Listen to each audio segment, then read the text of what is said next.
करता हूँ। ठीक है।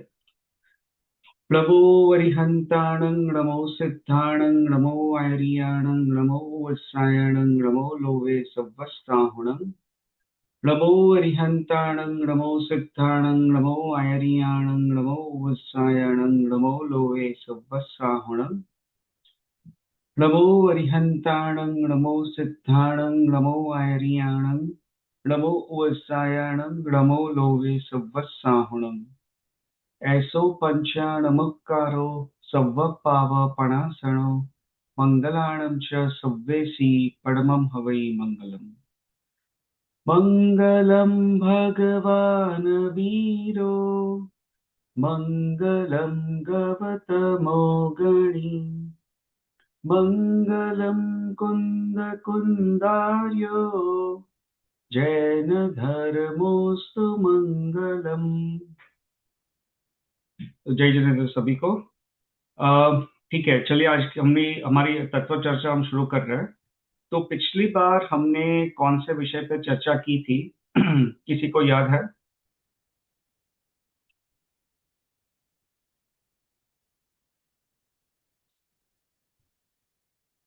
हमारा अभी कौन सा विषय चल रहा है? हमारा एक पता है कि पिछली बार ब्रेक हो गया था, पिछले सैटरडे हमारी तत्व चर्चा नहीं हुई थी, तो शायद अभी मुझे लगता है थोड़े लोग भूल गए होंगे। बट पिछली बार हमने किस विषय पे बात की थी, किसी को याद है तो?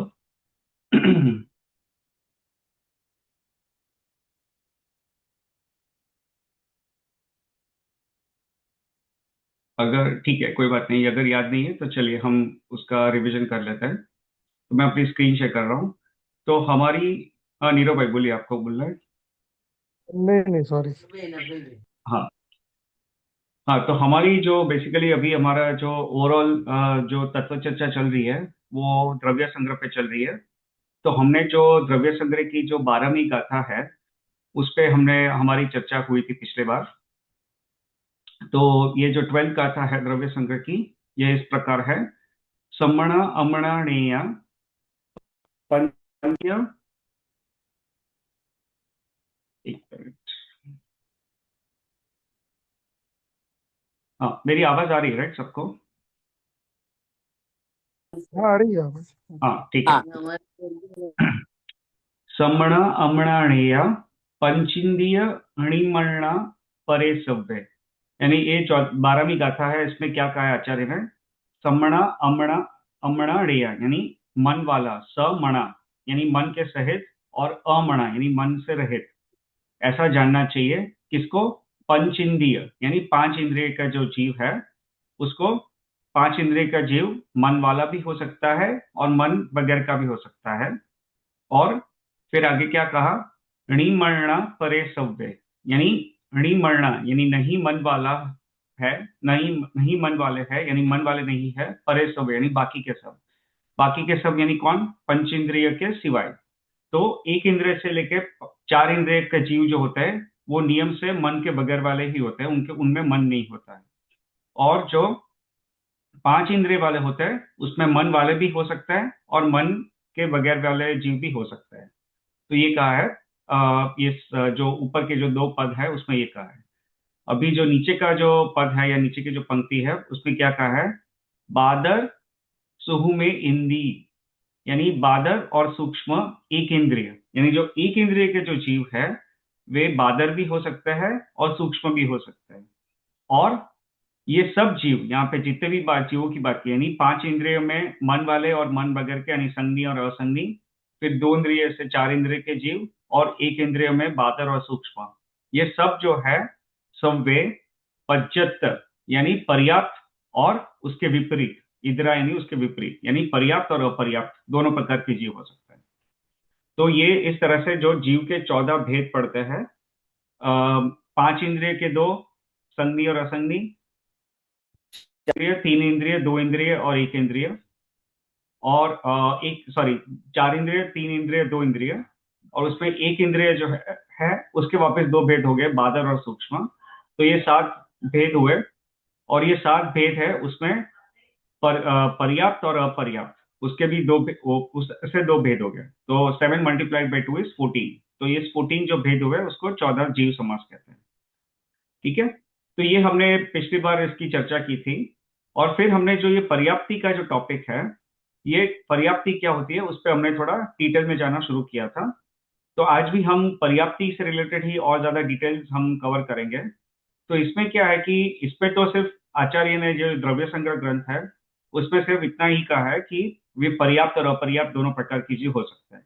परंतु ये पर्याप्त जीव जो होते हैं उसके बारे में हमने, अगर हमें ज्यादा विशेष रूप से जानना है, ज्यादा डिटेल में जानना है, तो इसका एक ग्रंथ है गोमटसार जीवकांड जो कर्णानु योग का ग्रंथ है। तो उसमें काफी डिटेल में इसके बारे में कहा है। तो हम आज गोमटसार जीवकांड का जो ग्रंथ है उसके आधार से हम थोड़ी और ज्यादा डिटेल हम समझेंगे। तो हम पर्याप्ति के बारे में भी हमने थोड़ी बात ऑलरेडी कर ली थी, और उसका भी हम थोड़ा रिवीजन कर लेंगे। और बाकी फिर जो उसके बारे में और थोड़ा विशेष रूप से भी जानेंगे।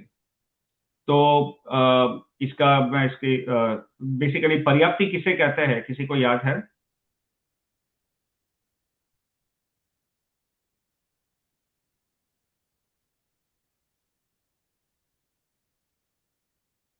पर्याप्ति किसे कहते हैं? हमने पर्याप्ति के बारे में कुछ डिस्कस किया था राइट लास्ट टाइम, किसी को याद है?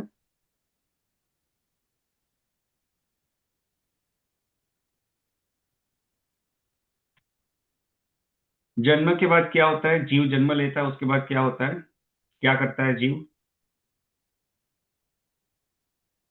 आत्मा विग्रह गति से आया, राइट।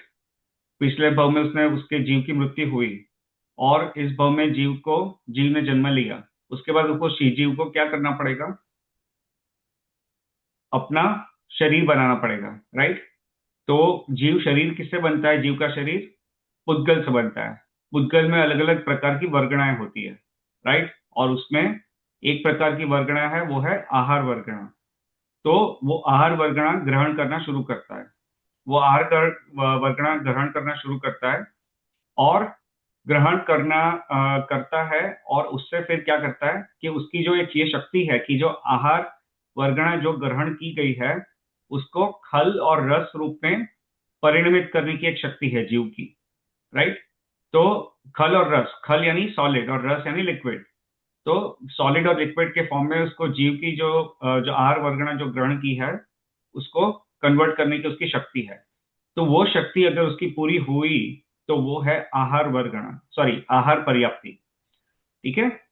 फिर आहार पर्याप्ति उसकी पूरी हुई, उसके बाद उसने जो खल और रस रूप जो पुद्गल आहार वर्गणा जो है उसको कन्वर्ट किया, उसको फिर आगे और उसको ज्यादा कन्वर्ट करेगा शरीर के रूप में, राइट। तो उसको फिर खून, हड्डी, मांस, ये सब उसमें उस फॉर्म में कन्वर्ट करेगा।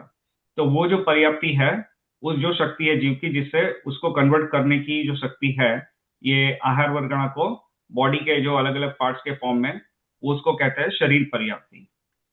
फिर शरीर फॉर्मेशन स्टार्टिंग हो गया उसका फॉर्मेशन। उसके बाद क्या करता है जीव? अपनी इंद्रिय जो है उसको बनाता है, राइट। उसमें फिर इंद्रियों का उसको फॉर्मेशन होता है। तो वो है इंद्रिय पर्याप्ति। इंद्रिय पर्याप्ति हुई, उसके बाद फिर क्या होता है?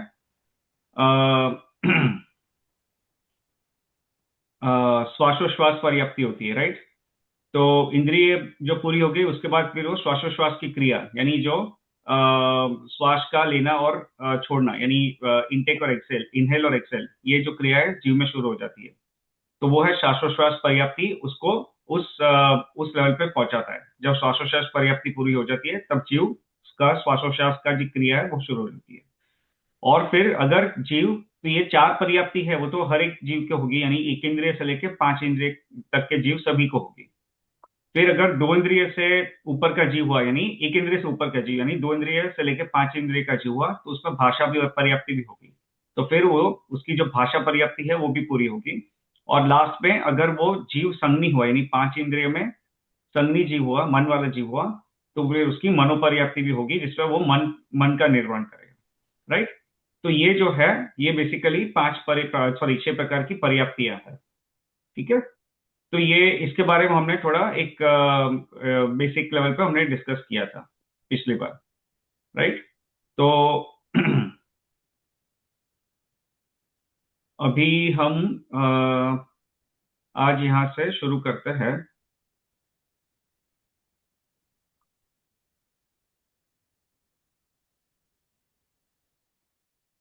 देखिए मैं स्क्रीन शेयर कर रहा हूँ। देखिए ये गोबरसार जीवकांड की गाथा नंबर 119 है, 119। ये मूल गाथा है, यहाँ पे प्राकृत में है। तो ये इसको पहले एक बार पढ़ लेते हैं। आहार शरीरिंद्रिय पज्जति आणपाण भास मणो। यानी आहार, शरीर, इंद्रिय, पर्याप्ति, आणपाण यानी श्वासोश्वास, भास यानी भाषा, और मणो यानी मन। तो ये 6 पर्याप्ति को नाम कहा यहाँ पे। जो पहली पंक्ति है उसमें। फिर चत्तारी पंच छप्पी। पंच यानी 5, छप्पी यानी 6। इंद्रिय वियल सरणीयम। यानी यानी 4 इंद्रिय, 5 इंद्रिय और 6 इंद्रिय, इस हिसाब से उसकी जो ऑर्डर है। राइट। तो 4 इंद्रिय का जो जीव, चार चार पर्याप्ति एक इंद्रिय के जीव को होती है। ए इंद्रिय यानी एक इंद्रिय को 4 पर्याप्ति होती है। फिर 5 पर्याप्ति किसको होती है? वियल वियल यानी विकलेंद्रिय। यानी 4 इंद्रिय, और उसमें 5 इंद्रिय भी होते हैं, उसमें भी ये 5 पर्याप्तियां होती है। और छप्पी यानी 6, 6 पर्याप्ति किसको होती है? सरणीणम। सरणीणम यानी संगनी 5 इंद्रिय वाले जीव को, संगनी जीव होते हैं वो तो 5 इंद्रिय वाले होते हैं। तो जो जो मन वाले होते हैं उनको मनोपर्याप्ति भी होती है, तो वो छप्पी यानी 6। तो उनको 6 की 6 पर्याप्तियां होती है। तो ये 119 नंबर की गाथा है गोमटसार जीवकांड की। उसमें ये आचार्य ने इस तरह से 6 पर्याप्तियों का निरूपण किया है। ठीक है। ठीक है। फिर अभी जो गाथा नंबर 120 आएगी, तो 120 आएगी, उस पे बेसिकली हम लोग 100 जो 120 गाथा है, उससे पहले हर एक जो पर्याप्ति है उसका थोड़ा एक डिटेल में देख लेते हैं। Basic understanding, again just we are reading through it, हमने ऑलरेडी डिस्कस कर लिया है, but we are just reading through it just for better understanding. ठीक है। तो इसमें क्या कहा है यहाँ पे? आहार पर्याप्ति। तो आहार पर्याप्ति किसको कहते हैं? औदारिक, वैक्रिय और आहारक शरीर नाम कर्म के उदय के प्रथम समय से लेकर उन 3 शरीर और 6 पर्याप्ति के परिणमने योग्य पुद्गल स्कंधों को खल और रस भाग रूप से परिणमने की पर्याप्त नाम कर्म के उदय की सहायता से उत्पन्न आत्मा की शक्ति की निष्पत्ति को आहार पर्याप्ति कहते हैं। यानी ये क्या है? आत्मा की ऐसी एक शक्ति है कि खल और रस भाग रूप से परिणमित की पर्याप्ति नाम कर्म के उदय की सहायता से उत्पन्न। यानी जो जो आहारक वर्गणा, जो पुद्गल की जो वर्गणा है, आहारक वर्गणा यानी एक प्रकार की वर्गणा है, उसको जो जीव ने ग्रहण किया और उसको खल और रस रूप से परिणमित करने की शक्ति जो है आत्मा में, अगर उस जीव की उस भाव में पूरी होती है, तो आहारक पर्याप्ति कहते हैं, आहार पर्याप्ति कहते हैं। ठीक है। ये हमने ऑलरेडी डिस्कस कर लिया। तो इसमें देखिए ये जो नेक्स्ट स्लाइड है, इसमें क्या कैसे बताया है कि एक जीव का पूर्ण जीवन। तो जीवन जो है, यहाँ से जो ग्रीन पार्ट है उससे, वहां से जीव का जहाँ पे जन्म हुआ नीचे। ठीक है। और जो प्रारंभ का जो अंतर्मुहूर्त है, यानी स्टार्टिंग के जो 48 मिनट्स है, आहार वर्गणा को खल और रस भाग में परिणमित करने की शक्ति की निष्पत्ति। अगर जो जीव की शक्ति है आहार वर्गणा को खल और रस भाग यानी सॉलिड और लिक्विड फॉर्म में ट्रांसफॉर्म करने की जो शक्ति है, अगर वो पूरी होती है तो वो 48 मिनट्स में हो जाएगी जीव की। राइट। और तो वहां पे उसमें फिर वो पर्याप्ति यहाँ पे जीव की समाप्त हो जाएगी। और फिर बाकी का जो जीवन है, जो फर्स्ट 48 मिनट्स के बाद का जो जीवन है, वो है यानी first up to first 48 minutes, यानी अंतर्मुहूर्त काल है। ये मुहूर्त नहीं कहा, अंतर्मुहूर्त है, यानी अप टू फर्स्ट 48 मिनट्स लेना। तो बाकी का जो जीवन है उसमें क्या है कि उसका फिर जो जब पर्याप्ति पूरी हो जाएगी और वो पर्याप्ति के सहायता से वो जीव अपना जीवन जिएगा। ठीक है। तो इस तरह से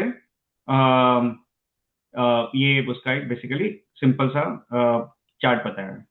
राइट। ठीक है। फिर शरीर पर्याप्ति। शरीर पर्याप्ति क्या होती है? तो यहाँ पे क्या कहा है कि खल भाग से हड्डी और रस भाग से रक्त आदि बनाने की शक्ति। अभी उसने जो जीव ने आहार वर्गना ग्रहण की, तो वो उसकी खल और रस भाग यानी उसको सॉलिड और लिक्विड फॉर्म में तो कन्वर्ट कर लिया, लेकिन अभी वो सॉलिड और लिक्विड फॉर्म से उसको फिर और ज्यादा बॉडी के जो पार्ट्स है बनाने की उसको जरूर है। राइट। तो अभी जो खल भाग है उससे हड्डी आदि बनाना, और रस भाग है उससे रक्त आदि बनाना, यानी जो ब्लड है और आदि जो लिक्विड फॉर्म में जो अपने बॉडी में जो भी लिक्विड्स होता है उसको बनाना, उसको ट्रांसफॉर्म करने की जो शक्ति है उसे शरीर पर्याप्ति कहते हैं। ठीक है। तो इसको भी एक बार यहाँ पे पढ़ लेते हैं। खल और रस भाग रूप से परिणमित उद्गल स्कंदों में से खल भाग को हड्डी आदि स्थिर अव्ययी रूप से, यानी खल यानी सॉलिड को हड्डी यानी बोन्स आदि स्थिर अव्ययी रूप से, और रस यानी लिक्विड भाग को रक्त आदि द्रव्य अव्ययी रूप से, द्रव्य यानी लिक्विड, यहाँ पे द्रव्य का अर्थ लिक्विड होता है, द्रव्य अव्ययी रूप से परिणमाने की शक्ति की निष्पत्ति। जो ये शक्ति जो है निष्पत्ति यानी उसका कंप्लीशन, तो ये जीव की जो शक्ति है वो अगर उसकी कंप्लीट हुई तो उसको शरीर पर्याप्ति कहते हैं। ठीक है। तो सिंपल टर्म्स में जो जो भी जो आहार वर्गना ग्रहण की जीव ने जन्म लेने के बाद, और उसे सॉलिड और लिक्विड फॉर्म्स तो बना दिए, अभी वो सॉलिड में से फिर वापस हड्डी आदि जो शरीर के पार्ट्स है वो बनाना, और लिक्विड है उससे ब्लड आदि जो लिक्विड पार्ट्स है उसको बनाना, बॉडी के लिक्विड पार्ट्स है उसको बनाना, वो उसकी जो शक्ति की निष्पत्ति यानी कंप्लीशन, ऐसी शक्ति जीव की अगर उस जीव में उस भाव में कंप्लीट हुई तो उसको शरीर पर्याप्ति कहेंगे। ठीक है। फिर आती है इंद्रिय पर्याप्ति। फिर इंद्रिय पर्याप्ति का अर्थ क्या होता है? पांचों इंद्रियों यानी स्पर्श रस घ्राण चक्षु और कर्ण को उनके आकार और योग्यता के अनुसार बनाने की शक्ति। राइट। तो अभी जो जिस शक्ति से जीव अपनी इंद्रिय बनाता है, एक बार उसने शरीर पर्याप्ति पूरी हो गई, अब उससे उसके बाद आगे जाके उसको इंद्रिय पर्याप्ति करनी है। राइट। उसको इंद्रिय बनानी है बॉडी की, तो जिससे वो बनाता है उसे इंद्रिय पर्याप्ति कहते हैं, उस शक्ति को इंद्रिय पर्याप्ति कहते हैं। यानी जाति नाम कर्म के उदय अनुसार विवक्षित उद्गल स्कंदों को स्पर्शन, यहाँ पे थोड़ा एक्चुअली क्या है, हाँ ये something is hidden behind it, so स्पर्शन द्रव्य रूप से परिणमन की शक्ति। हाँ स्पर्श, स्पर्शन यानी यहाँ पे जो पांच इंद्रिय यानी स्पर्शन आदि इंद्रिय रूप से परिणमन की शक्ति की निष्पत्ति को इंद्रिय पर्याप्ति कहते हैं। ठीक है। तो जो इससे जिससे इंद्रिय फिर फॉर्म होती है, और जो वो शक्ति जिससे इंद्रिय फिर फॉर्मेशन उसका शुरू हो जाता है या शुरू कर सकता है, इंद्रिय फॉर्मेशन कर सकता है, वो जीव की शक्ति अगर उसकी कंप्लीट होती है तो उसको कहते हैं इंद्रिय पर्याप्ति। ठीक है। और इसी तरह फिर हम श्वासोश्वास पर्याप्ति भी आएगी और भाषा पर्याप्ति भी आएगी। तो श्वासोश्वास है श्वास लेने और छोड़ने की सिस्टम यानी विकसित करने की शक्ति, वो है श्वासोश्वास पर्याप्ति। फिर इसमें फिर भाषा पर्याप्ति है। भाषा पर्याप्ति है भाषा वर्गणाओं को वचनों या ध्वनियों के रूप से में बदलने की शक्ति जिससे जीव बोल पाता है। राइट। वो है भाषा पर्याप्ति, उसका भी फिर यहाँ पे डिटेल में दिया है। और फिर है मन मन पर्याप्ति। तो इसमें हमने जो मन की बात की थी, तो द्रव्य मन हृदय के पास 8 पंखुड़ियों वाले कमल के आकार का बनाने की शक्ति जिससे जीव सोच विचार और निर्णय कर पाता है, तो वो है मन पर्याप्ति। राइट। तो ये मन पर्याप्ति जो है उसका ये विवेचन है। ठीक है। तो ये सब जो पर्याप्ति है, अभी अगर कर्म की थियरी से अगर अपेक्षा से देखें तो इसमें जो अलग अलग कर्म के उदय से ये सब होता है। राइट। तो इसमें काफी सारी जो कर्म की अलग अलग प्रकार के जो कर्म है उसके उदय से ये सब होता है। राइट। तो पर्याप्ति है वो भी एक प्रकार का नाम कर्म है। राइट। और ये जब कर्म की थियरी समझेंगे जो है, तो चीजें जो इस प्रकार के जो कर्म कौन से कर्म से कौन सी क्रिया पर्याप्ति पूरी होती है, और ये सब जो है उसके बारे में काफी विवेचन आएगा। ठीक है। चलिए, अभी हमने अम, ये 6 पर्याप्ति का बेसिक अंडरस्टैंडिंग हमने यहाँ पे ले ली। तो किसी को कोई प्रश्न है अभी पर्याप्तियों के बारे में? अभी हम आगे और करेंगे, अभी तो और काफी सारी बात गाथाएं आएगी कुमार जीवकांड की, लेकिन अभी अगर किसी को कोई प्रश्न हो तो पूछ सकता है। Can you repeat the order for Paryapti જે 6 છે ને એમાં हाँ, જે એક order છે so order is this: first is आहार पर्याप्ति, second is शरीर, third is इंद्रिय, fourth is श्वासोश्वास, fifth is भाषा, एंड सिक्स्थ इज मन पर्याप्ति। ठीक है, Okay. लॉजिकली Thank अगर you. हम सोचे तो इसका ऐसा है, राइट, कि पहले तो पुद्गल के जो परमाणु है वो ग्रहण करेगा और उससे जीव है वो अपने कुछ सॉलिड और लिक्विड चीजें उसको बनाएगा, तो वो फर्स्ट आहार पर्याप्ति होगी। फिर वो जो सॉलिड और लिक्विड चीज है उससे वो बॉडी के अलग अलग पार्ट्स बनाएगा, तो वो क्या है उसमें हड्डी जैसे है, सॉलिड से हड्डी बनाएगा, लिक्विड से ब्लड बनाएगा, उद्गल का जो द्रव्य है उससे, तो वो जो है वो शरीर पर्याप्ति, यानी वो शरीर का फॉर्मेशन शुरू हो जाएगा। एक बार शरीर का फॉर्मेशन हो गया और लाइक बेसिक उसकी जो शक्ति संपूर्ण होगी जीव की शरीर फॉर्म करने की, उसके बाद इंद्रिय फॉर्म करेगा, राइट। जो स्पर्श इंद्रिय है, घ्राण इंद्रिय है, चक्षु इंद्रिय, ये सब जो भी इंद्रिय है वो अपना जो जीव जितने इंद्रिय का हुआ उसके हिसाब से इंद्रिय का फॉर्मेशन शुरू करेगा, तो वह इंद्रिय पर्याप्ति। एक बार इंद्रिय हो गई फिर वो क्या है कि आणुपान यानी श्वासोश्वास शुरू हो जाएगा, राइट। वो जो जैसे ह्यूमन बीइंग में ऑक्सीजन का इंटेक रहता है, तो ये सब जो है श्वासोश्वास लेने की जो क्रिया है वो शुरू हो जाती है उसके बाद। तो उसके बाद फिर होता है श्वासोश्वास पर्याप्ति। तो ये जो 4 पर्याप्ति है वो तो एक इंद्रिय के जीव को भी होती है, और फिर अगर वो दो इंद्रिय से या तो उसके ऊपर का जीव रहा, ज्यादा इंद्रिय वाला जीव रहा, तो उसमें फिर भाषा पर्याप्ति भी होगी, उसकी जो बोलने की शक्ति है वो फिर हो जाएगी, आ जाएगी, और भाषा हो जाएगी। और उसके बाद फिर मनोपर्याप्ति, फिर उसका जो अगर 6 इंद्रिय सॉरी 5 इंद्रिय उसमें संगी पंचेंद्रिय जीव रहा, तो उसमें फिर मनोपर्याप्ति यानी उसका फिर मन का जो विकास है वो भी आगे हो जाएगा, राइट। तो इस तरह से उसका ऑर्डर ये है बेसिकली। सो साइंटिफिकली या लॉजिकली सोचे तो भी ऑर्डर इट मेक्स सेंस। ठीक है, और But कोई this प्रश्न? this all would happen within 48 minutes maximum, right? First 48 minutes. Correct, हाँ वो भी correct, that is the correct answer, yes. Yeah, I had the same question actually as Palak ki, for all Indriya Jeev, it happens within 48 minutes? हाँ, वो भी आएगा लेकिन children अभी जो नेक्स्ट गाथा है गोमट सर की उसमें एग्जैक्टली आएगा। हाँ, but to answer the question, yes, it all happens in 48 minutes. Okay. And this may be a very basic question actually, but कोई example है क्या वो असंगनी 5 इंद्रिय जीव का? हाँ, वो Like मैंने एक्चुअली लास्ट अपने डिस्कशन में भी आया था, बट उसका I have to follow up, I try to reach out to some people and see if they can give Okay, some no answer. problem.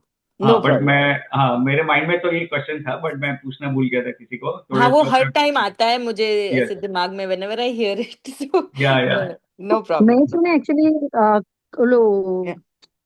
Kirit uncle નું મારું સ્વાધ્યાય ચાલે છે ને જે એમાં I had asked this question, Kingal. So મેં message કરેલ actually કિરીટ અંકલ ને કે do you have any examples for અસંગની જીવ? So he said Samudchi jeeves are 2 to 5 senses, non-sentiment living beings. They are the one that grows just like that. Any army camp man leaves their But Palak, that is not the question. But I have to Palak, but that's not the question. What you are saying is कि समूर्छिम जीव का जन्म कैसे होता है, या तो 1 से लेके 4 इंद्रिय के जीव का जन्म कैसे होता है। The question what we are asking is कि 5 इंद्रिय वाले जो जीव है उसमें असंगनी जीव का एग्जाम्पल क्या है, यानी कौन से ऐसे कोई एनिमल्स है, जैसे कोई फ्रॉग हो या कोई प्रकार का सांप हो, तो ऐसा देख के कह सकते हैं कि ये संगनी है या असंगनी है, या किस लाइक कोई एग्जाम्पल है शास्त्र में दिया है कि ये इस प्रकार का जो जानवर है वो 5 इंद्रिय वाला तो है और असंगनी भी है, यानी उसमें 5 इंद्रिय है लेकिन मन नहीं है। तो ऐसा हाँ नहीं एनी આગળ એક Kirit uncle has written details, તો એમાં આગળ he has written something, but મને clear નથી. So let's do one thing, I'll talk to Kalpesh first and let him figure out if it makes sense, then he can convey it to you guys. No problem. No problem. Thank you. No problem. ठीक है, चलिए अभी इसका एक यहाँ पे ये stage chart है। ये एक कल्पेश कुमार, हाँ बोलो काका।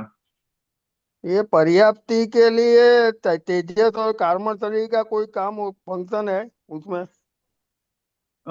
तेजस और कार्मण, इसमें जो कार्मण बेसिकली जो पर्याप्ति का जो फॉर्मेशन होता है और उसकी जो शक्ति संपूर्ण होती है या नहीं होती है, वो कर्म के उदय से होती है। राइट। जैसे हमारा अभी जो है पर्याप्त नाम कर्म का उदय है, तो पर्याप्त नाम कर्म का उदय है, इसलिए इस भाव में हमने अपनी पूरी जो भी छह छह छह की छह पर्याप्ति है वो पूरी की है। तो उस अपेक्षा से कह सकते हैं कि हाँ, कार्बन शरीर का उधर से उस अपेक्षा से उसका इंपॉर्टेंस है, सिग्निफिकेंस है, क्योंकि हमने जिस तरह से जो कर्म बांधे हैं उस कर्म से ही ये निर्धारित होता है। अभी आगे आएगा कि ऐसे भी जीव है जो अपनी पर्याप्ति पूरी नहीं कर पाते, जन्म तो लेता है, मनुष्य का भव भी हो गया, लेकिन जन्म लिया और अंतर्मुहूर्त में ही यानी विद इन 48 मिनट्स ही उस जीव का मृत्यु भी हो गई। राइट। तो पर्याप्ति उसने पूरी नहीं कर पाया। तो वो ऐसा क्यों हुआ? वो भी उसके कर्म का ऐसा उदय है, अपर्याप्त कर्म का उदय है, तो उस जीव का इस तरह से मृत्यु हो गई, लेकिन वो पर्याप्ति पूरी नहीं कर पाया। तो डायरेक्टली ऐसा नहीं है कार्बन शरीर का है, परंतु उसमें यह है कि जो कर्म है, जो कर्म पूर्व में बांधे हैं, उसका उदय के अनुसार इस तरह से पर्याप्ति पूरी होती है या नहीं होती है उस भाव में। तो इस तरह से हमें जानना चाहिए। इसमें जो और एक चीज, अगर आपने बिकॉज यू आपने एक क्वेश्चन पूछा, ये अच्छा क्वेश्चन है, तो आपने एक क्वेश्चन पूछा, इसलिए और एक मैं पॉइंट को भी यहाँ जस्ट बता रहा हूँ। मैं बता कवर नहीं करने वाला था, लेकिन अभी जस्ट बता रहा हूँ कि देखिए इस पे जो जीव जब विग्रह गति में होता है, विग्रह गति यानी पूर्व के भाव में जीव ने वहां पे उसकी जीव की मृत्यु हुई और अभी नेक्स्ट भाव में उसने जीव में जन्म लिया, तो उसका जो ट्रैवल टाइम है, मृत्यु के बाद जब आत्मा ट्रैवल करके जो नई जगह पे जहां जन्म लेना है वहां पे ट्रैवल करके जाएगा, राइट, तो उसको विग्रह गति कहते हैं। अब विग्रह गति में क्या होता है, तत्वार्थ सूत्र में एक सूत्र है, उसमें ये कहा है कि कार्मण काय योग, यानी विग्रह विग्रह गति में कार्मण काय योग होता है। उसका अर्थ क्या हुआ, यहां समझना ये चाहिए कि जो कार्मण शरीर है वो विग्रह गति में रहेगा और कर्म का जो योग है, कार्मण का योग है, वो रहेगा। लेकिन उसमें विग्रह गति में जो जीव जो है, आहारक वर्गणा के जो पुद्गल है वो ग्रहण नहीं करता है। कार्मण वर्गणा के जो पुद्गल है वो जीव विग्रह गति में भी कर्म बंद करता है, यानी ग्रहण करता है। यानी उसका मतलब क्या हुआ कि जब जीव विग्रह गति में होता है तो उसको कर्म बनते हैं, 7 प्रकार के जो कर्म है वो विग्रह गति में भी जीव को बनता है, उसका बंद होता है। विग्रह गति में भी जीव को कार्मण वर्गणा ग्रहण करता है और उसके कर्म का बंद होता है। परंतु विग्रह गति में आहारक वर्गणा जो है, जिससे शरीर आदि बनता है, उसको विग्रह गति में जीव ग्रहण नहीं करता है। उसको जब जीव कब ग्रहण करेगा, जब यहाँ पे उसको उसको जो नेक्स्ट भाव में जीव आ गया, उसने जन्म ले लिया, उसके बाद ही उसकी जो ये पर्याप्ति की जो जन्म के बाद ही ये पर्याप्ति की जो प्रोसेस है वो शुरू होती है और उसके उससे वो आहारक वर्गणा की जो पुद्गल की जो वर्गणा है उसको ग्रहण करता है और फिर उसके उसके हिसाब से फिर वो अपना शरीर और सब फॉर्म करता है।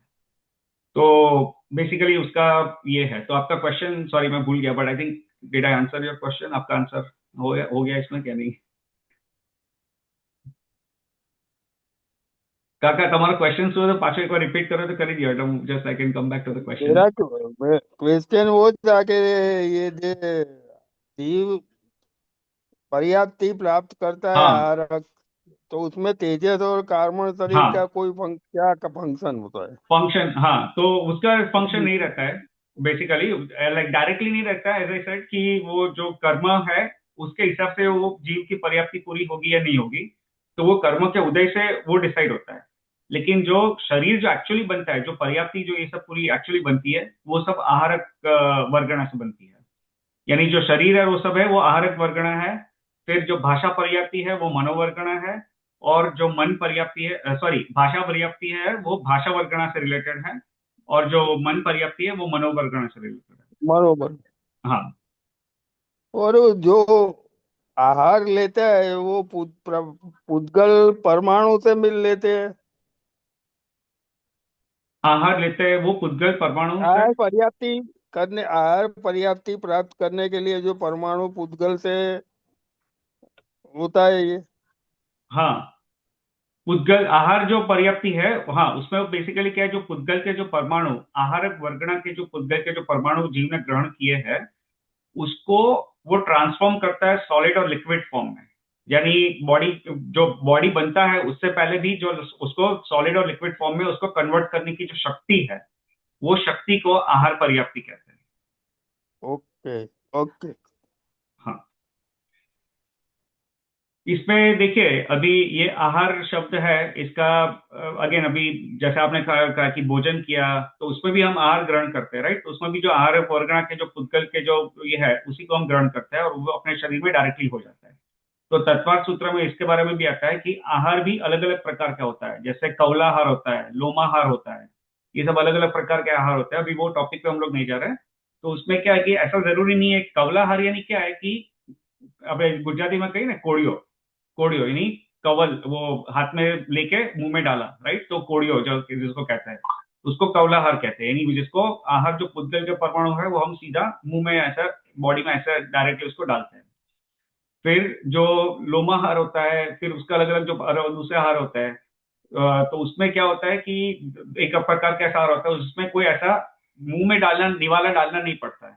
उससे क्या होता है कि वो जो पुद्गल के परमाणु है वो सीधा जो आजू बाजू में जो भी उपस्थित है उसको जीव अपने डायरेक्टली वहां से बॉडी से डायरेक्टली ग्रहण कर लेता है। तो अलग अलग प्रकार के आहार भी होता है, अभी वो हम लोग उस टॉपिक पे नहीं जा रहे हैं। तो anyway, coming back to this topic. तो अभी जो नेक्स्ट एक चार्ट है, ये एक इट्स इंटरेस्टिंग चार्ट। तो इसको एक, I mean it's a very, इससे काफी अपनी क्लैरिटी हो जाती है। तो इसको भी मैं यहाँ पे एक बार इसको देख लेते हैं। तो इसमें देखिए क्षय पर्याप्ति का जो कार्य है, एक्चुअली ये नॉट इंटरेस्टिंग, एक्चुअली एक चार्ट और एक है, वो ये इसमें नहीं है, बट या तो इसमें क्या है कि बस वही है कि आर पर्याप्ति है, वो आर वर्गणा इसको परिणमन करता है। और उसको क्या करता है कि किस रूप परिणमन करता है, तो खल और रस, खल यानी सॉलिड और रस यानी लिक्विड, ऐसा। फिर शरीर पर्याप्ति है, वो क्या करती है, वो खल और रस भाग को, यानी खल को हड्डी आदि रूप में और रस को रुद्धि रुधिरादि, यानी ये रक्त और जो अलग अलग जो बाकी जो लिक्विड्स होते हैं बॉडी में उसको कन्वर्ट करता है। इंद्रिय है वो भी आहार वर्गणा को ही कन्वर्ट करता है इंद्रियों के शेप में। श्वासोश्वास है वो भी आहार वर्गणा को ही कन्वर्ट करता है, और वो श्वासोश्वास को फिर वो उसकी क्रिया है उसको शुरू करवाता है। भाषा जो है वो भाषा वर्गणा को शब्द रूप में परिणमन करने की उसकी जो शक्ति है। और मनोवर्गणा है, वो मन है, वो मनोवर्गणा, जो अलग प्रकार की वर्गणा होती है, जिसको हम लोग ब्रेन वेव्स कहते हैं साइंटिफिक टर्म्स में। तो वो जो मनोवर्गणा है उसको द्रव्य मन रूप परिणमन करवाता है। ठीक है, मेरे पास और एक एक्चुअली एक स्लाइड थी, लेकिन जो मैं इसमें इंक्लूड करना भूल गया। उसमें एक काफी अच्छा एक चार्ट है, वो भी आज मैं एक्चुअली इसमें इंक्लूड करना भूल गया, बट दैट्स ओके। ठीक है, अभी हमने ये तो ऑलरेडी Just, डिस्कस करी। Kalpesh, just to double check one more time. I know हाँ। of that. I think that is what we discussed last class, ma. Kinjal puche lolo. Hmm. This is all after birth 48 minutes, within 48 minutes. It's not like the example correct. miscarriage ke time hoy છે, that is not paryapti ma e બધું ના આવે, हाँ, right? This is ना, after birth. Correct, it is Okay. After, yes. Okay. ठीक है, देखिए अभी यह है कि किसकी कितनी पर्याप्ति, यानी कौन से जीव की कितनी पर्याप्ति होती है। तो ये भी हमने डिस्कस कर लिया है कि एक इंद्रिय है उसको ये 4 पर्याप्ति होती है: आहार, शरीर, इंद्रिय, श्वासोश्वास। फिर विकलेंद्रिय और असंगनी पंचेंद्रिय। विकलेंद्रिय यानी 2 इंद्रिय से लेकर 4 इंद्रिय वाले जीव, और असंगनी पंचेंद्रिय यानी पंचेंद्रिय लेकिन मन वगैरह के जीव है। उनमें से उपरोक्त 4, यानी ये 4 पर्याप्ति तो होती है, उसके साथ भाषा पर्याप्ति भी होती है। और जो संगनी पंचेंद्रिय यानी 5 इंद्रिय वाले और मन वाले जो जीव है, उनको ये ऊपर की सब पर्याप्ति 5 होती है, प्लस जो मनोपर्याप्ति ये भी होती है, यानी 6 प्रकार की पर्याप्ति होती है। ठीक है, चलिए अभी हम नेक्स्ट गाथा पे जाएंगे। इस पे अभी इसके बारे में जो क्या कहते हैं, जो टाइम है उसके बारे में अभी बात की है। तो आप जो इसके बारे में पूछ रहे थे, अभी उसके भी के बारे में थोड़ी बात की है यहाँ पे टाइम के बारे में। तो ये गोबटसार जीवकांड की गाथा नंबर 120 120 है, तो ये स्क्रीन पे है। इसमें क्या कहा है कि पज्जति पट्टवणम, पज्जति पट्टवणम जुगवम तु कम्मेण होदि निट्ठवणम अंतो मुहत्तो काले णहियकम्मा तत्तिया लावा। ठीक है, इसका देखिए एक प्राकृत में है लेकिन इट्स इजी टू अंडरस्टैंड। इसमें क्या है, पज्जति यानी पर्याप्ति, फिर पट्टवणम, पट्टवणम यानी उसका पज्जति पट्टवणम यानी प्रारंभ, यानी उसकी जो प्रस्थापन, पट्टवणम यानी प्रस्थापन, प्रस्थापन यानी उसका शुरुआत। तो पर्याप्ति की शुरुआत जुगवम, जुगवम यानी युगपत, युगपत यानी एक साथ। तो पर्याप्ति की जो शुरुआत है वो एक साथ होती है। और फिर क्या कहा, कम्मेण होदि ऋट्ठवणम, यानी जो ऋट्ठवणम यानी निष्ठापन, निष्ठापन यानी कंप्लीशन। कंप्लीशन जो है वो कैसा होता है, कम्मेणम यानी क्रम से। ठीक है, तो कोई भी जीव की पर्याप्ति, जैसे एक इंद्रिय का जीव हो या संघी पंचेंद्रिय जीव हो, उसकी जब जीव जन्म लेता है तो उसकी सब पर्याप्ति जो भी उसको पूरी करनी है उसकी शुरुआत है, यानी पट्टवणम यानी प्रस्थापन, यानी उसका शुरुआत है। The starting happens together, all 6 पर्याप्ति, या तो 4 पर्याप्ति या 5 पर्याप्ति या 6 पर्याप्ति, जितनी भी उसकी इंद्रिय के हिसाब से जितनी भी पर्याप्ति हुई जीव की, उसका जो स्टार्ट है, स्टार्टिंग पॉइंट है, वो एक साथ हो जाता है। यानी 6 पर्याप्ति, अगर जैसे स्थूल रूप से कहो तो 6 पर्याप्ति की जो शुरुआत है वो जीव एक ही साथ शुरू कर देता है, परंतु उसका जो निष्ठापन है वो कम्मेणम यानी क्रम से होता है। तो स्टार्टिंग सबका एक साथ हो जाता है, लेकिन कंप्लीशन है वो क्रम से होता है, यानी सीक्वेंशियली होता है। कंप्लीशन सबका एक साथ नहीं होता है। और फिर क्या कहा, अंतो मुहूर्त काले णहियकम्मा, यानी अंतो मुहूर्त काले यानी अंतर्मुहूर्त काल में अहियकम्मा यानी अधिक क्रम से। इसको यहाँ पे इसके संधि विच्छेद करे तो अंतो मुहूर्त काले अहियकम्मा, अहियकम्मा यानी अधिक क्रम से, यानी बढ़ते हुए क्रम से। और तत्तीय लावा यानी उतने ही आलाप, यानी उतने ही आलाप में हो जाता है। यानी इसका मतलब क्या हुआ कि अंतर्मुहूर्त काल में हर एक पर्याप्ति का जो ड्यूरेशन है वो अंतर्मुहूर्त काल ही है, राइट। और लेकिन अहियकम्मा, अहियकम्मा यानी हर एक पर्याप्ति जो सीक्वेंस हमने कही पर्याप्ति की, उसमें जो नेक्स्ट पर्याप्ति है उसका काल जो पुरानी वाली, जो पिछली वाली पर्याप्ति है उससे ज्यादा है, यानी क्रम से उसका काल ज्यादा है, राइट। अंतर्मुहूर्त ही है, 6 की 6 पर्याप्ति का काल अंतर्मुहूर्त ही है, लेकिन जो सिक्वेंशियली उसका काल बढ़ता रहता है।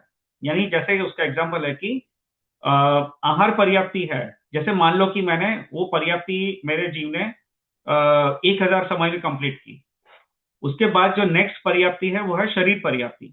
तो शरीर पर्याप्ति को कंप्लीट करने के लिए मुझे 1000 से ज्यादा समय लगेंगे, जैसे मान लो कि मुझे 2000 समय लगे।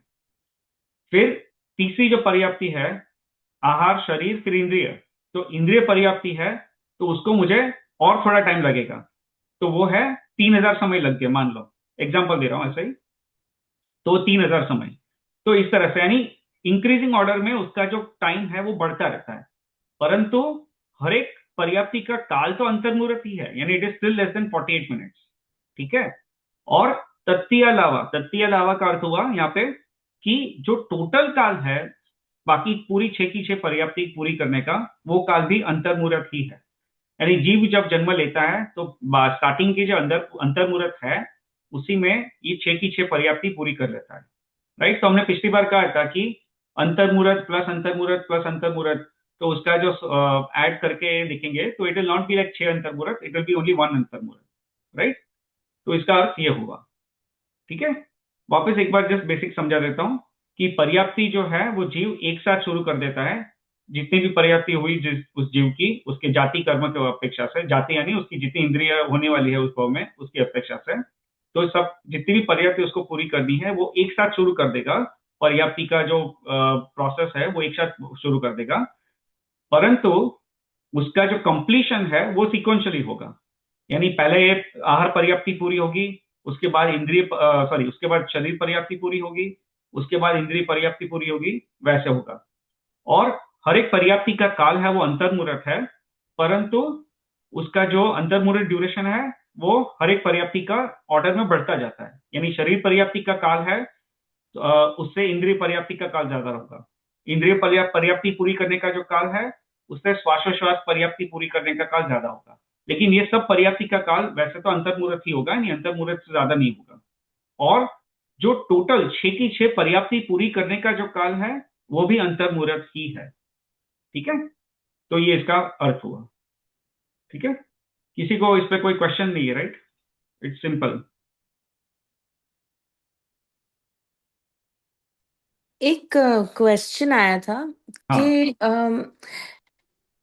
यू नो ऐसे भी बोलते हैं ना, एक इंद्रिय जीव तो कितने लाइक इन एवरी मिनट इतने उत्पन्न हो जाते हैं, and then they like keep taking birth हाँ अगेन एंड अगेन। तो मतलब वो तो 48 मिनट्स से भी कम होता है। हाँ तो देन तो उनकी ये पर्याप्ति की साइकिल कैसे होगी फिर? हाँ, तो वो आपने जो क्वेश्चन कहा ना किंजल में, बहुत अच्छा क्वेश्चन है। तो किंजल बहन का ये क्वेश्चन है कि ऐसे भी जीव है जिसका आयुष्य ही अंतर्मुहूर्त रहता है, या अंतर्मुहूर्त से भी लाइक अंतर्मुहूर्त रहता है, यानी बेसिकली लेस देन 48 मिनट्स का रहता है। तो फिर वे जीव अपनी पर्याप्ति कैसे पूरी करता है, तो ये क्वेश्चन है। तो ये that's a very good question. तो किंजल बहन, ऐसा रूल नहीं है कि हर एक जीव अपने जन्म में अपनी सब पर्याप्ति पूरी करेगा। ठीक है, ऐसे भी जीव होते हैं जो पर्याप्ति पूरी होने से पहले ही उनकी मृत्यु हो जाती है। ऐसे भी जीव हाँ होते हैं। करेक्ट, राइट, आपने ठीक है, बताया था ये। हाँ हाँ। तो अभी वो उसके आगे की जो गाथा है उसमें उसका आएगा उल्लेख। तो आगे के गाथा में एग्जैक्टली वही पॉइंट डिस्कस किया है। तो अभी चलिए हम आगे की गाथा पे जाते हैं।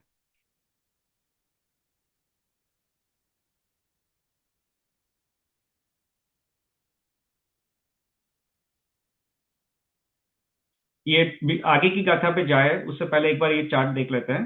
तो यहाँ पे क्या कहा कि आहार पर्याप्ति का काल अंतर्मुहूर्त, शरीर का भी अंतर्मुहूर्त, इंद्रिय का भी अंतर्मुहूर्त, ये सब। और इसमें लेकिन क्या है कि पूर्व से संख्यात भाग अधिक अधिक है। यानी सबका काल तो अंतर्मुहूर्त ही है, लेकिन शरीर का जो अंतर्मुहूर्त है, ये आहार से का जो अंतर्मुहूर्त है उससे थोड़ा अधिक रहेगा। वैसे इंद्रिय का अंतर्मुहूर्त है वो शरीर का अंतर्मुहूर्त है उससे थोड़ा अधिक रहेगा, ऐसा है। लेकिन जो टोटल काल है इसका, ये सबका भी अंतर्मुहूर्त ही रहेगा। ठीक है, अभी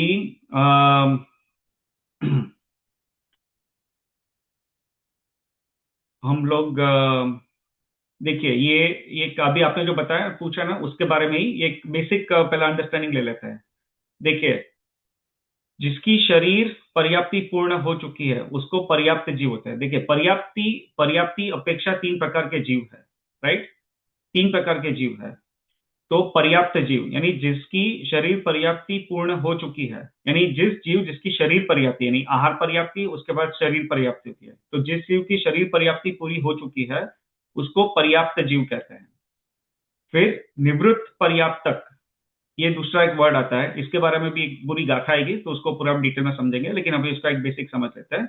निवृत्त पर्याप्तक, इसका क्या अर्थ हुआ है कि शरीर पर्याप्ति पूर्ण होने से पूर्व की अवस्था, यानी निवृत्त पर्याप्तक यानी ये जीव ने अपनी पर्याप्ति पूरी करना शुरू कर दिया है, और उस जीव में वो उस भव में वो जीव नियम से अपनी पर्याप्ति पूरी करेगा, लेकिन अभी उसकी पर्याप्ति पूरी हुई नहीं है।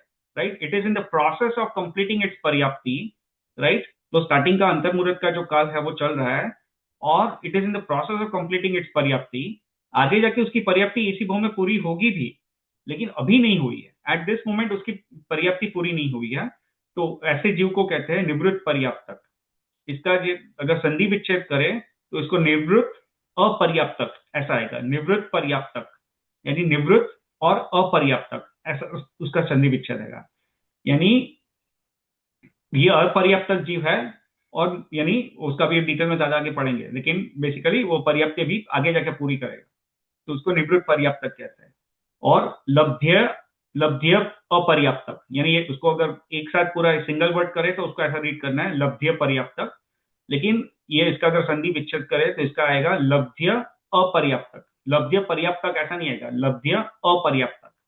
यानी जिनकी एक भी पर्याप्ति पूर्ण होने से पहले ही मरण हो जाए। तो लब्धीय पर्याप्तक जीव ऐसे होते हैं जो उनकी एक भी पर्याप्ति पूरी नहीं हुई और उससे पहले उनका मरण हो जाए, तो ये जो है उनको लब्धीय अपर्याप्तक जीव कहते हैं। तो इस प्रकार से तीन प्रकार हुए, पर्याप्तक, निवृत्त पर्याप्तक और लब्धीय अपर्याप्तक। और इसमें कौन सा नाम कर्म का उदय है? ये दो जीव जो है उसको पर्याप्त यानी पर्याप्त जीव और निवृत्त पर्याप्तक, उसको पर्याप्त नाम कर्म का उदय है, क्योंकि उसका ऐसा कर्म का उदय है कि वो अपनी पर्याप्ति पूरी करेगा ही। निवृत्त पर्याप्तक भी उसकी भले अभी पूरी नहीं हुई है, लेकिन आगे जाके उसकी पूरी होने वाली है इस भाव में, तो उसको भी पर्याप्त नाम कर्म का उदय है। और लब्धि अपर्याप्तक जीव है, उसको अपर्याप्त नाम कर्म का उदय है। ठीक है, तो वो इस जीव में उसकी पर्याप्ति पूरी होने से पहले ही उस जीव की मृत्यु हो जाएगी। ठीक है, ये एक बेसिक अंडरस्टैंडिंग ले ली। इसके बारे में अभी डिटेल में हम लोग जो गोमट सर की जो गाथा है उससे हम आगे का उसको पढ़ते हैं। तो अभी जो निवृत्त पर्याप्तक जो है उसके बारे में जो ये गाथा है उसको पढ़ लेते हैं एक बार। पज्जतस्य य उदये णीयणीय पज्जति णिठिदो होदी जाव शरीरम पूर्णम णिवत्ति य पूर्णगो ताव। देखिए इसका अर्थ क्या हुआ? पज्जतस्य य उदय यानी पर्याप्त नाम कर्म के उदय से, फिर णीयणीय पज्जति णिठिदो, णीयणीय यानी अपनी अपनी पर्याप्ति, और निठिदो यानी निष्ठापन पूरी करता है, पूरी होती है। ठीक है, और यानी पर्याप्त नाम कर्म के उदय से अपनी अपनी जो पर्याप्ति पूरी होती है। और फिर क्या कहा? जाव यानी जब तक, शरीर पूर्णम यानी शरीर पर्याप्ति अपूर्ण रहती है, यानी जब तक शरीर पर्याप्ति अपूर्ण रहती है। और फिर क्या कहा? णिवत्ति यानी निवृत्त पर्याप्तक पूर्णगोताव यानी तब तक जीव को निवृत्त पर्याप्तक कहा जाएगा, निवृत्त अपर्याप्तक कहा जाएगा। यानी जब तक जीव की शरीर पर्याप्ति अपूर्ण रहती है, पूरी नहीं होती है, तब तक जीव को निवृत्त पर्याप्तक कहा जाएगा। और उसके बाद उसकी जब जीव की पर्याप्ति पूरी हो गई तो ये जो जीव है उसको पर्याप्तक जीव कहा जाएगा। ठीक है, तो ये देखिए ये गाथा है उसका, यहाँ पे इसका एक्सप्लेनेशन है, वो भी एक बार पढ़ लेते हैं। पर्याप्त नाम कर्म के उदय से जीव अपनी पर्याप्तियों से पूर्ण होता है, तथापि जब तक उसकी शरीर पर्याप्ति पूर्ण नहीं होती, यानी जब तक नहीं हुई है, तब तक उसको पर्याप्त नहीं कहते, किंतु निवृत्त पर्याप्तक कहते हैं। ठीक है, यानी ये किस जीव की बात की? जिसको पर्याप्त नाम कर्म का उदय है, यानी इस जीव में वो पूरी सब अपनी जो जितनी भी पर्याप्तियां है वो सब पूरी करेगा, लेकिन अभी उस जीव की पर्याप्ति पूरी नहीं हुई है, अभी उस जीव ने जस्ट जन्म लिया है, और it is in the process of completing its पर्याप्ति। तो तब उस टाइम में उस जीव को निवृत्त पर्याप्तक कहा जाएगा। ठीक है, और उसमें भी उस टाइम में क्या कहा कि जाव शरीरम पूर्णम, यानी अपनी जो शरीर पर्याप्ति है उसको पूरी नहीं की, तब तक एक बार शरीर पर्याप्ति उसने जीव ने पूरी कर ली, तब उस जीव को पर्याप्त ही कहेंगे। भले बाकी की पर्याप्ति फिर उसकी कंप्लीशन की होनी बाकी है, लेकिन एक बार उसने शरीर पर्याप्ति पूरी कर ली तो जीव को पर्याप्तक जीव कहेंगे, फिर निवृत्त पर्याप्तक नहीं कहेंगे। ठीक है, तो ये निवृत्त पर्याप्तक यानी निवृत्त पर्याप्तक जीव नियम से अपनी पर्याप्तियां पूरी करेगा। ठीक है, लेकिन अभी उसकी पर्याप्तियां पूरी हुई नहीं है, it is in the process of completing it. तो that is why at that in that stage और in that form it is called निवृत्त पर्याप्तक। ठीक है, कल्पेश कुमार, हाँ, બે કે ત્રણ પર્યાપ્તિ થાય અને મરણ થઈ જાય તો એ કઈ આમાં આવે? अच्छा क्वेश्चन है। છ પર્યાપ્ત 5 કે 6 પર્યાપ્તિ પૂરી ના થાય, 2 થઈ હોય ને મરણ થઈ જાય તો એ શેમાં ગણાય? નિવૃત્તમાં આવે કે હરિપર્યાપ્તમાં આવે કે? હા, તો તમારો ક્વેશ્ચન સારો છે. તો કાકા, જ્યાં સુધી મારી समझण છે, आई मीन मेरी जितनी समझ है उसके हिसाब से ऐसा है कि एक बार जो जीव अ, अपनी जो जो जो निवृत्त पर्याप्तक जीव है, वो उसका क्या है कि कभी मरण नहीं होगा. ऐसा नहीं होगा कि उसने दो पर्याप्ति पूरी की, यानी आहार और शरीर पर्याप्ति पूरी की और उस जीव की मृत्यु हो जाए. ऐसा नहीं होगा. अगर वो निवृत्त पर्याप्तक जीव है तो वो नियम से आगे की सबकी उसकी सब पर्याप्तियां पूरी करेगा. तो उसका ऐसा नहीं होगा कि उसने शरीर पर्याप्ति पूरी की और बाकी की पर्याप्ति पूरी होने से पहले उसकी मृत्यु होगी. ऐसा नहीं होगा. और जो अभी आगे की गाथा में आएगा, लब्ध्य अपर्याप्तक जीव. लब्ध्य पर्याप्तक जीव जो है, वे कैसे जीव होते हैं? वो पर्याप्ति अपनी शुरू करना है तो शुरू कर देते हैं, पर्याप्ति का प्रोसेस तो शुरू हो जाता है, परंतु एक भी पर्याप्ति पूरी होने से पहले ही उस जीव का मरण हो जाता है. एक भी पर्याप्ति पूरी नहीं होती है. ऐसा नहीं है कि 2 हो गई और उसके बाद मरण हो गया, 3 हो गई उसके बाद मरण हो गया. ऐसा नहीं होगा. एक भी पर्याप्ति पूरी नहीं हुई और उससे पहले ही उस जीव का मरण हो जाएगा, तो वो लब्ध्य अपर्याप्तक जीव हो जाएगा. तो उसका आपने जो क्वेश्चन पूछा वो अच्छा क्वेश्चन है, लेकिन उसका आंसर जितना मेरी समझ है उसके हिसाब से ये है कि कभी ऐसा नहीं होगा कि जीव ने अपनी 2 पर्याप्ति या 3 पर्याप्ति पूरी की और उसके बाद उसकी मृत्यु हुई. ऐसा नहीं होगा. अगर उसकी मृत्यु होनी है तो वो एक भी पर्याप्ति पूरी होने से पहले ही उसकी मृत्यु हो जाएगी, और वो है वो लब्ध्य अपर्याप्तक जीव आ जाएगा, हो जाएगा. अच्छा, ओके, थैंक. हाँ,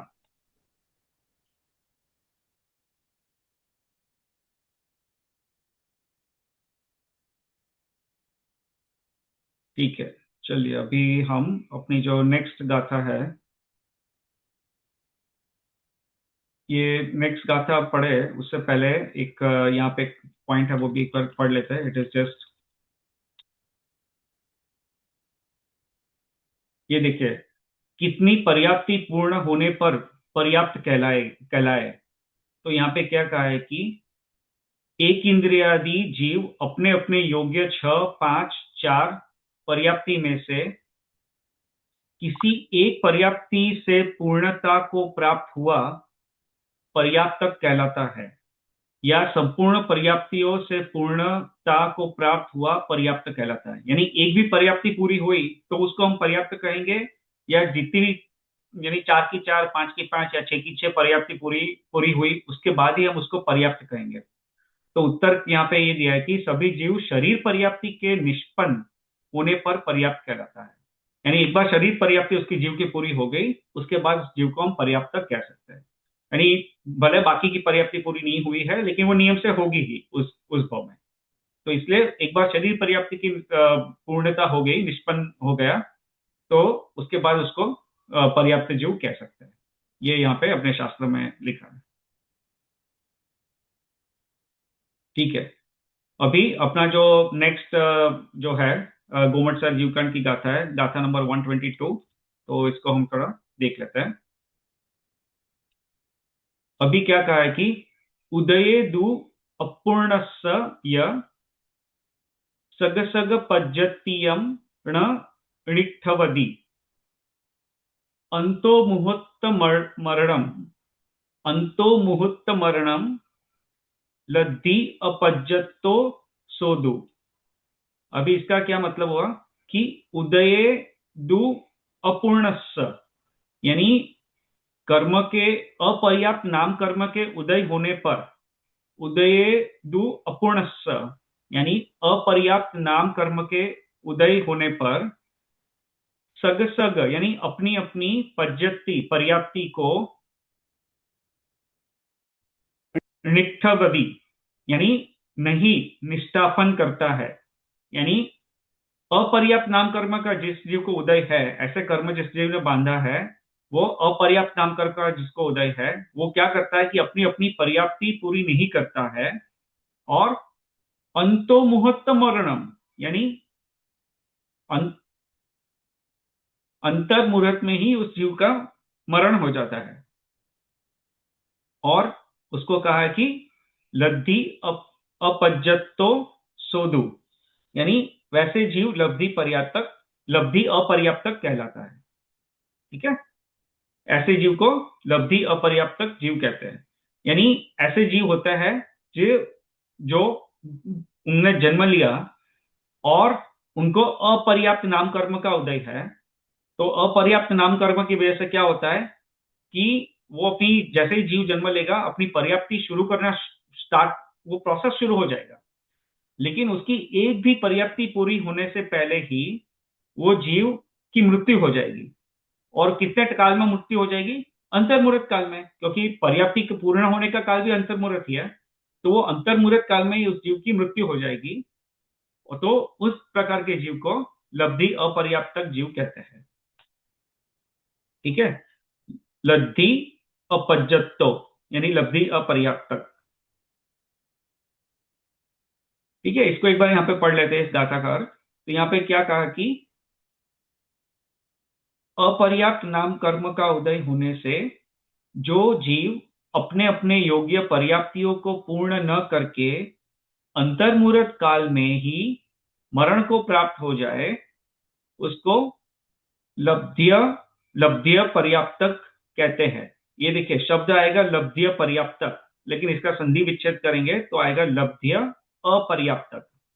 ठीक है, लब्धि लब्धि अपर्याप्तक, यानी जिसकी पर्याप्ति पूर्ण करने की जो लब्धि है वो पूरी नहीं हुई और उससे पहले ही उस जीव का मृत्यु हो जाएगी, तो वो लब्ध्य अपर्याप्तक जीव कहा जाएगा।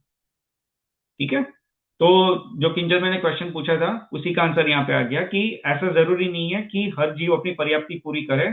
ऐसे भी जीव है जो अपनी पर्याप्ति पूरी करने से पहले ही उसका मृत्यु हो जाएगी, और वो उस प्रकार उसका नाम कर्म का उदय है, उस कर्म का उदय है, तो उस कर्म के उदय की वजह से ऐसा होगा।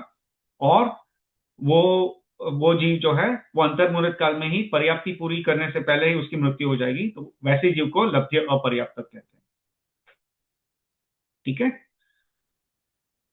તો જે કાકાએ કીધું એવો સિનારિયો થશે જ નહીં. Either they don't get started with any पर्याप्ति or they finish whatever they have to. So એવું નહીં થાય કે બે થઈ બે ના થાય, એવું ક્યારેય થઈ જ નહીં हाँ, શકે. करेक्ट। ओके. सो कभी, यानी जीव जब जन्म लेगा तो वो सब पर्याप्ति पूरी करना शुरू कर देगा, वो प्रोसेस शुरू हो जाएगा। लेकिन एक भी पर्याप्ति पूरी होने से पहले ही उस जीव की मृत्यु हो जाएगी, वो होगा लब्ध्य अपर्याप्त जीव। कभी ऐसा नहीं होगा, एटलीस्ट मेरी जितनी समझ है उसके हिसाब से बता रहा हूं, जितना मैंने पढ़ा है इसमें से, कभी ऐसा नहीं होगा कि जीव ने 2 पर्याप्तियां पूरी की, 3 पर्याप्तियां पूरी की और उसके बाद उसकी मृत्यु हुई। ऐसा नहीं होगा। पूरी होगी तो सब होगी और नहीं होगी तो एक भी नहीं होगी, ऐसा। ठीक तो है, ये जो मतलब निगोद में है, या मतलब हम बोलते हैं अपने कंदमूल में होते हैं, तो दे आर तो constantly take the in that cycle very quickly. So उनका तो मतलब वो अपर्याप्ति का ही है, राइट? लाइक नहीं, दे फॉल इन दैट। हाँ, अच्छा क्वेश्चन है। तो किंजल बैंक का ये क्वेश्चन है कि निगोद के क्या सब जीव अपर्याप्त ही होते हैं, राइट? क्योंकि उनका तो आयुष्य इतना कम होता है। तो आंसर है नहीं, ऐसा नहीं होता है। निगोद के जीव भी पर्याप्तक भी हो सकते हैं और अपर्याप्तक भी हो सकते हैं। यानी ऐसे जीव भी है निगोद के जो अपनी सब पर्याप्तियां पूरी करेंगे। निगोद के जीव सब एक ही तरह के जीव है, तो वो चारों के चार पर्याप्तियां पूरी करेंगे, यानी आहार पर्याप्ति, शरीर पर्याप्ति, इंद्रिय पर्याप्ति और श्वासोश्वास पर्याप्ति, ये चार पर्याप्ति पूरी होगी और उसके बाद उस जीव की मृत्यु होगी। भले उसका आयुष्य कम रहेगा। तो देखिए, निगोद का भी आयुष्य ऐसा नहीं है कि वो एक साथ में सब निगोद के जीव 18 बार में ही जन्म मरण करते हैं, राइट? ये तो मिनिमम, लाइक ये है मीन मैक्स, क्या बोलते हैं उसको, that is a minimum, that like अगर उसका जीव का अगर कम आयुष्य रहा तो मिनिमम उतना आयुष्य रहेगा। लेकिन अगर ज्यादा रहा तो निगोद के जीव का भी आयुष्य शास्त्र में कहा है अंतर्मुहूर्त है, यानी अंतर्मुहूर्त है, यानी उसका आयुष्य अंतर्मुहूर्त ही है। लेकिन उसमें वो क्या करेगा कि निगोद का जीव भी अपनी पर्याप्तियां पूरी करेगा और उसके बाद वो मरण करेगा। ठीक है केंजल बेन? तो ऐसा नियम नहीं है कि जितने निगोद के जीव है सब अपर्याप्ति है, यानी वो पर्याप्ति पूरी करने से पहले ही उनकी मृत्यु हो जाएगी, ऐसा नहीं है। वे पर्याप्ति पूरी करने के बाद भी उनकी मृत्यु हो सकती है। ऐसे भी निगोद जीव है जिनकी पूरी पर्याप्तियां पूरी हो जाएगी, फिर उसकी मृत्यु होगी। भले उसका आयुष्य कम रहेगा, अंतर्मुहूर्त का ही रहेगा, लेकिन वो पर्याप्तियां पूरी करेगा, उसके बाद उसकी मृत्यु होगी। तो मतलब उसमें भी दोनों होंगे, पर्याप्ति वाले जीव और करेक्ट, अपर्याप्ति वाले। Correct, okay yes. ओके। देखिए अभी ये स्लाइड को भी पढ़ लेते हैं। लब्ध्य अपर्याप्त जीव अपनी सारी पर्याप्तियों को पूर्ण करना प्रारंभ करता है। ठीक है, सब पर्याप्ति को पूर्ण करना प्रारंभ करता है, यानी इट स्टार्ट्स द प्रोसेस।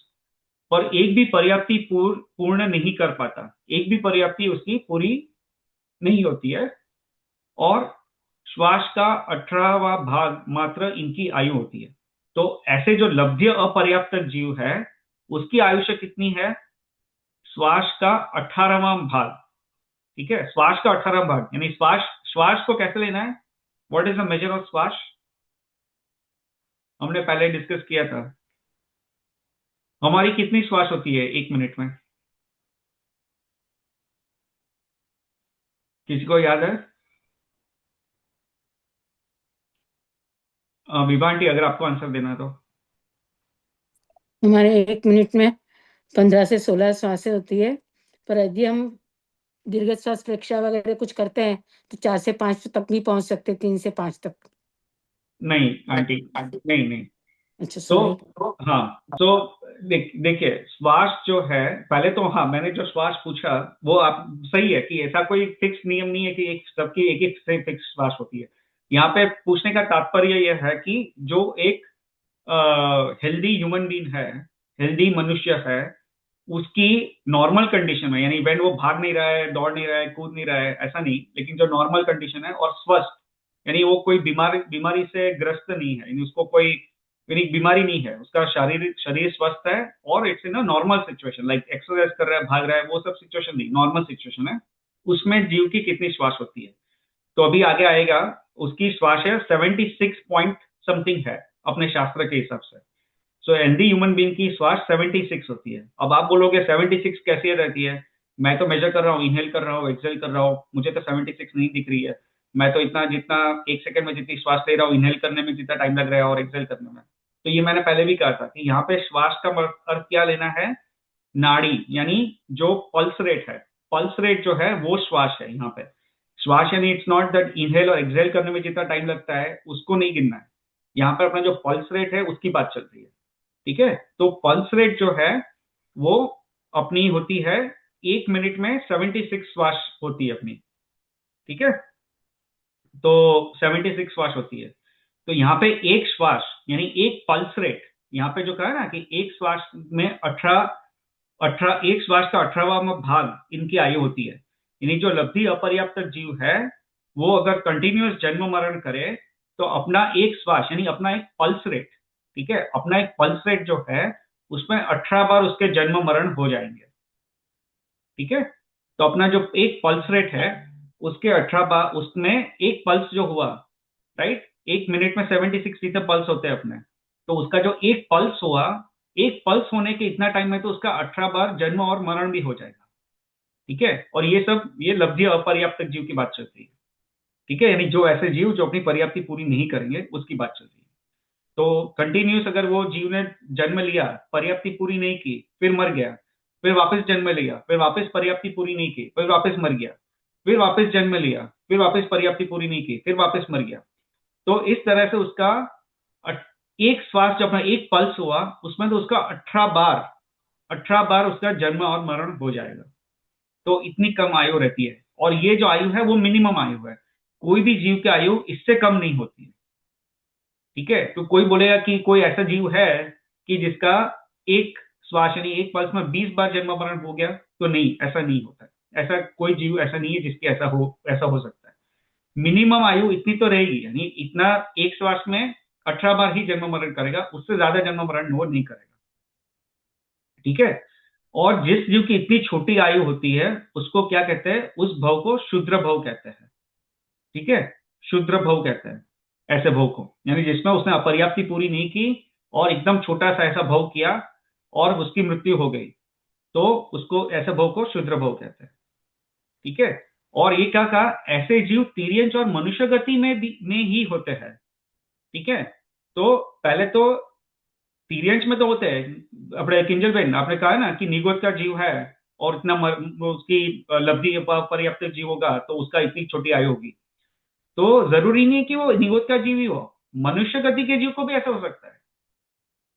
समझ में आया? मनुष्य गति का जीव भी लब्धि अपर्याप्त हो सकता है, यानी उसने जीव तो जन्म लिया मनुष्य का, लेकिन मनुष्य की गति में उसने पर्याप्ति क्षय पर्याप्ति शुरू करने का प्रोसेस तो चालू कर दिया, प्रारंभ कर दिया, परंतु एक भी पर्याप्ति पूरी नहीं हुई और उस जीव की मृत्यु हो जाएगी।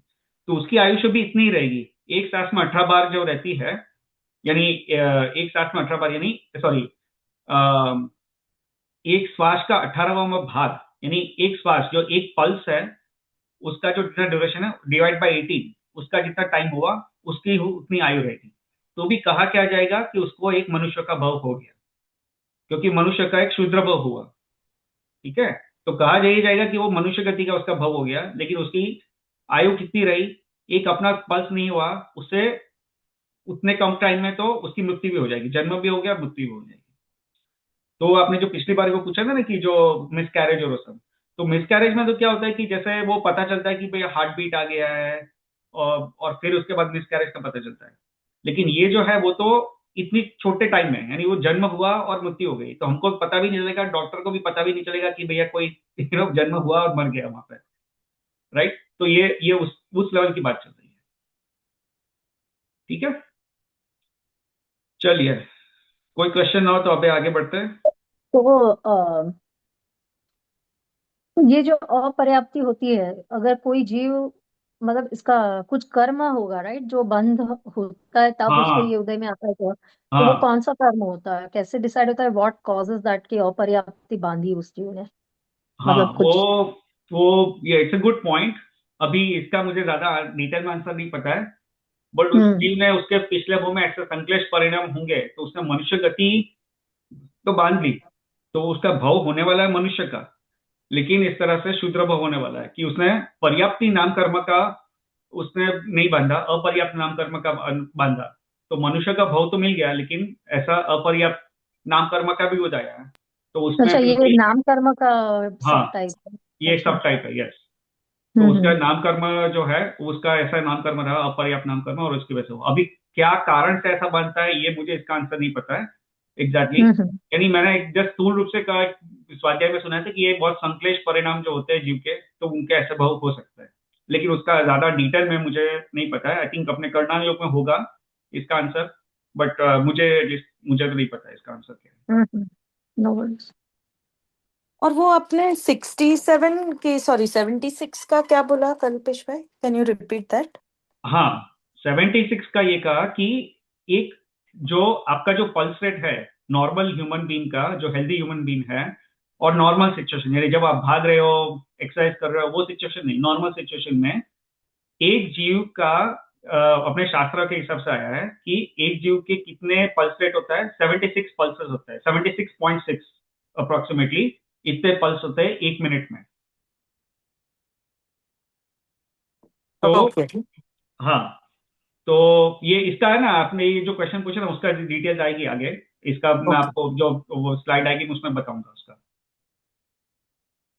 ठीक है, अभी ये गाथा है, ये गाथा हम पढ़ नहीं रहे हैं, इसका सीधा हम लोग मीनिंग पढ़ लेते हैं, तो अपना थोड़ा टाइम बच जाएगा। तो इसमें क्या कहा है, ये गाथा नंबर 123 है गोमटसार जीवकांड की। इसमें क्या कहा है कि एक अंतर्मुहूर्त में एक लब्ध्य पर्याप्त जीव 66,336 मरण और उतने ही भव जन्मों को भी धारण कर सकता है। इन भवों का शूद्र भव शब्द से कहा गया है। ठीक है, तो इसमें क्या कहा कि एक अंतर्मुहूर्त यानी विद इन 48 मिनट्स अगर लब्ध्य अपर्याप्त जीव, अगर वो कंटिन्यूसली जन्म मरण करता रहे, कंटिन्यूसली जन्म मरण करे, और उसके हर एक भव में वो लब्ध्य अपर्याप्त जीव हो, तो उसके कितने भव होंगे?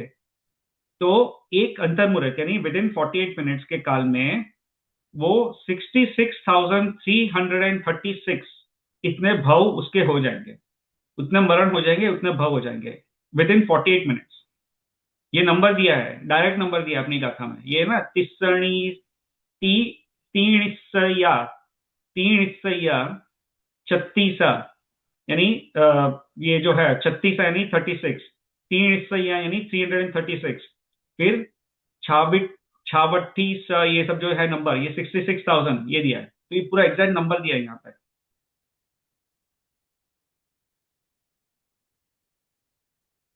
एक ठीक है, तो प्रश्न यहाँ मैं पे पूछूं इसमें? हाँ हाँ पूछिए। तो ये जो भी भाव करता है तो सभी मनुष्य के ही भाव रहते हैं इसके तब? नहीं नहीं, ये इसमें हाँ, अभी क्वेश्चन अच्छा है आंटी का। आंटी आपका क्वेश्चन का आंसर आएगा अभी नेक्स्ट गाथा में आएगा।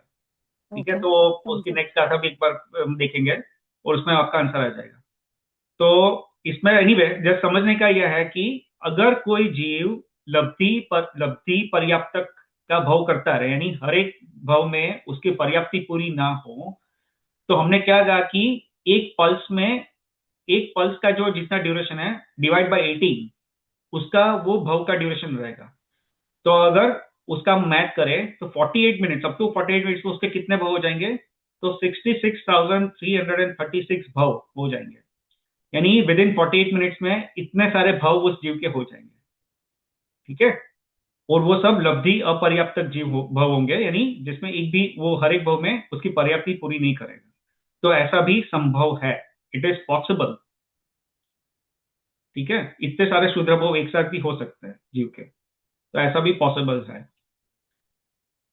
ठीक है, अभी ये देखिए यहाँ पे क्या कहा है कि 48 मिनट्स में कितने श्वास होते हैं? 3773 श्वास होते हैं। एक मिनट में 78 श्वास होते हैं। ये श्वास यानी पल्स रेट बता रहा हूँ। तो ये मैंने 76 कहा था, एक्चुअली ये मेरा गलती हो गई थी, 78.6 है। तो एक मिनट में इतने अपने पल्स होता है, पल्स रेट है 78 पल्स होता है। ठीक है, एक मिनट में। तो 48 मिनट में कितने पल्स होते हैं? 78.6 मल्टीप्लाइड बाई 48 इज 3773, इतने पल्स होता है 48 मिनट्स में। और ये यानी इस तरह से उसका निकाला है यहाँ पे। ये अपने शास्त्र में नंबर आता है, ये 3773 का नंबर आता है 48 मिनट्स का। तो उसको अगर आप डिवाइड करेंगे, डिवाइड बाई 48, तो 78.6, यानी एक जो पल्स है एक मिनट में अपनी इतनी पल्स होती है, 78 पल्स होती है। ठीक है, यानी एक श्वास यानी एक पल्स में कितनी सेकेंड्स होती है? 0.76 सेकेंड्स होती है। एक श्वास यानी एक पल्स में 0.76 सेकेंड, यानी अपना एक श्वास, एक पल्स कितना ड्यूरेशन लेता है? उसका लेता है 0.76, यानी एक सेकेंड से भी कम होता है। और लब्धि लब्धि पर्याप्तक जीव का 0.76 सेकेंड्स में 18 बार जन्म होता है। 0.76 सेकेंड में एक बार नहीं, 18 बार जन्म हो जाता है, क्योंकि एक सांस में 18 बार हो जाता है, राइट? यानी एक सांस यानी इतना उसका ड्यूरेशन है, एक पल्स का ड्यूरेशन है 0.76 सेकेंड। तो 0.76 सेकेंड में 18 बार जन्म और मरण हो जाता है। ठीक है, ये एक उसका कैलकुलेशन यहाँ पे दिया है।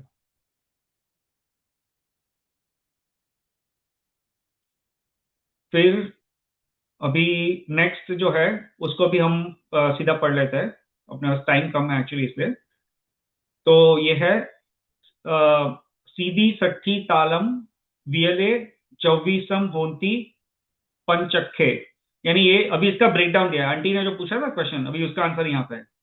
यहाँ पे क्या कहा है कि विकलेंद्रियों में द्विइंद्रिय लब्धि पर्याप्तक के 80 भाव, विकलेंद्रियों में द्विइंद्रिय लब्धि अपर्याप्तक के 80 भाव। फिर त्रिइंद्रिय लब्धि अपर्याप्तक के 60 भाव, यानी दो इंद्रिय के भाव होंगे कंटिन्यूसली लब्धि अपर्याप्तक के, तो कितने भाव होंगे? 80 भाव होंगे। फिर तीन इंद्रिय के भाव होंगे तो 60 होंगे, 60 भाव एक साथ, तीन इंद्रिय के भाव लेकिन लब्धि अपर्याप्तक भाव, ऐसा हो सकता है। फिर चार इंद्रिय के लब्धि अपर्याप्तक 40 भाव। फिर पंचेंद्रिय के लब्धि अपर्याप्तक 24 भाव। और एकेंद्रिय के लब्धि अपर्याप्तक एक साथ होंगे तो कितने होंगे? 66,132 भाव। इतने भाव एक साथ लब्धि अपर्याप्तक के हो सकते हैं। तो हमारी जो पिछली गाथा थी उसमें हमने क्या देखा था? इसका ये काउंट देखा था ना, 66,336 देखा था। ये देखिए पिछली गाथा है वो मैं बता रहा हूँ, ये नंबर आया राइट, 66,336। तो आंटी ने पूछा था कि ये सब क्या है, एक इंद्रिय के भाव होंगे या मनुष्य के भाव होंगे, ऐसा पूछा था राइट। तो ये जो, क्योंकि ये अगर कंटिन्यूस लब्धि अपर्याप्तक के भाव होंगे तो कितने मैक्सिमम हो सकता है? इतने हो सकता है। और वो अंतर्मुहूर्त काल में इतने भव होते हैं। तो इतने भव होंगे तो उसका ब्रेकडाउन क्या है, कौन सी इंद्रिय के कितने भव होंगे? तो इसका जो आंसर है वो नेक्स्ट ये जो गाथा हमने जो पढ़ी उसमें आया है। और उसमें भी ये आचार्य ने क्या है, डायरेक्ट नंबर्स दिए है यहाँ पे।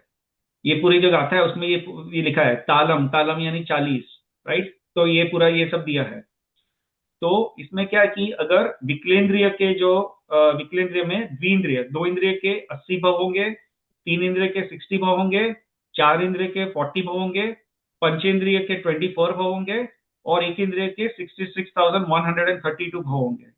तो इसका टोटल आप करोगे तो हमने जो पिछली गाथा में जो नंबर आया था वो आ जाएगा। ठीक है, तो इतने भव एक धारण कर प्रश्न है, सकते हैं। पूछूं? हाँ हाँ, पूछिए आंटी। अभी आप लब्धि अपर्याप्तक बोलते तो यहाँ पर तो लब्धि पर्याप्तक लिखा हुआ है, तो फिर फर्क है क्या दोनों में? हाँ आंटी, तो देखिए नहीं शब्द नहीं। जो है वो ऐसा हाँ, आएगा, लब्ध्य पर्याप्तक, लब्ध्य हाँ, पर्याप्तक, ये शब्द ऐसा है, शब्द ऐसा है। लेकिन इसका जब हम संधि विच्छेद करें तो इसका लब्ध्य पर्याप्तक नहीं करना है, लब्ध्य प्लस पर्याप्तक ऐसा नहीं करना है। इसका अर्थ लेना है लब्ध्य अपर्याप्तक। ये अ जो है ना इसका यहाँ पे आ जाएगा। तो अच्छा, लब्ध्य अपर्याप्तक यानी लब्धि, ये लब्धि लब्ध्य और पर्याप्तक। अपर्याप्तक, इसका संधि विच्छेद एक्चुअली ऐसा हो जाएगा, लब्धि लब्ध्य अपर्याप्तक। पर्याप्तक, लब्ध्य अपर्याप्तक। हाँ, लब्ध्य अपर्याप्तक यानी उसको माइंड में अपर्याप्तक लेना है, उसको माइंड में ओके, पर्याप्तक नहीं लेना है, ऐसा है, ओके, क्योंकि अपर्याप्तक ठीक है, जीव की बात चल रही है इसकी। ओके। हाँ, तो अभी इसकी हम जो नेक्स्ट गाथा है उसको भी एक बार देख लेते हैं। ये देखिए अभी ये सब इंटरेस्टिंग है थोड़ा, जितना समझ में आया गीता याद रहे रखना, कोई टेंशन मत लेना है अगर ना समझ में आया, याद ना रहे तो। अभी जो नेक्स्ट गाथा है इसमें मैं पूरी गाथा नहीं पढ़ रहा हूँ, सीधा डायरेक्टली इसको जो मीनिंग है ये बता रहा हूँ। स्थूल और सूक्ष्म दोनों ही प्रकार के पृथ्वी, जल, अग्नि, वायु और साधारण एवं प्रत्येक वनस्पति इस प्रकार संपूर्ण 11 प्रकार के लब्ध्य पर्याप्तकों में से प्रत्येक के 6012 निरंतर शूद्र भव होते हैं। ये पूरा नंबर दिया है 6012 जो है यहाँ पे, बार खम छक्कम यानी 6000 और बार यानी 12। ठीक है, तो ये पूरा नंबर यहाँ पे दिया है। तो इसका इसका यहाँ पे देखिए, अभी ये थोड़ा बेसिक चार्ट है, वो चार्ट देखेंगे तो समझ में आ जाएगी इसलिए। ठीक है, तो ये जो पिछली जो भी 2 या 3 गाथाएं हमने देखी उसका पूरा यहाँ पे उसका एक समरी है यहाँ पे। इसमें क्या कहा है कि सूक्ष्म पृथ्वी, जल, अग्नि, वायु और साधारण वनस्पति इसके प्रत्येक के 6012 भव हो सकते हैं। लब्ध्य अपर्याप्त भव की बात चल रही है। ठीक है, तो दिस मल्टीप्लाइड बाई 5, क्योंकि 6012 पृथ्वी काय का, 6012 अग्नि काय का, 6012 जल काय का, तो इस तरह से लेंगे तो 30,060 भव हुए और ये सूक्ष्म हुए। वैसे ही बादर ऐसे भव हो सकते हैं, वापस बादर इसमें पृथ्वी, जल, अग्नि, वायु और साधारण वनस्पति उसके बादर भव भी हो सकते हैं, तो वापस 30,000 हुए। फिर बादर प्रत्येक वनस्पति के, ये प्रत्येक वनस्पति ये क्या है, साधारण वनस्पति की बात हुई, साधारण यानी निगोद के जीव जिसमें एक शरीर में अनेक जीव होते हैं, वो उसकी साधारण, वो साधारण जीव है। फिर ये प्रत्येक यानी जिसका एक शरीर है, जिस जीव का भले एक इंद्रिय का ही जीव है लेकिन एक शरीर है, तो उसको ये बादर ये अपना प्रत्येक कहेंगे, प्रत्येक वनस्पति। तो बादर प्रत्येक वनस्पति के भी 6012 भव हुए। तो ये 60,000 हुए, इसका ऐड करोगे 30,060, 30,060 और ये 6012, तो इसका टोटल ऐड हो जाएगा 66,132। फिर दो इंद्रिय के 80 भव, तीन इंद्रिय के 60 भव, चार इंद्रिय के 40 भव। फिर असंगनी पंचेंद्रिय के उसमें 8 भव होते हैं, पंचेंद्रिय का भी ये 40 है ना, उसका भी ये ब्रेकडाउन है। ठीक है, तो एक्चुअली ये है, सॉरी ये चार इंद्रिय के हुए, फिर पांच इंद्रिय का ये 24 भव है, उसका भी ये इस तरह से ब्रेकडाउन है। तो इसका अगर आप टोटल करोगे तो टोटल 66,336 ये आ जाता है। ठीक है, तो अगर कोई जीव कंटिन्यूसली लब्धि अपर्याप्त के भव करे कंटिन्यूसली, तो उसके, आंटी ने पूछा था ना कि क्या सब भव मनुष्य के ही होंगे, तो उसका आंसर नहीं, ऐसा नहीं है, सब भव मनुष्य के नहीं होंगे। इसमें इतने सारे जो ब्रेकडाउन है, ऐसा हो सकता है कि इतने भव एक इंद्रिय के होंगे, इतने भव दो इंद्रिय के होंगे, इतने भव तीन इंद्रियों के होंगे, इतने भव पांच इंद्रियों के होंगे, लेकिन जो टोटल है वो 66,336 भव शूद्र भव कंटिन्यूसली जीव कर सकता है। ठीक है, बोलिए, अभी कोई क्वेश्चन है?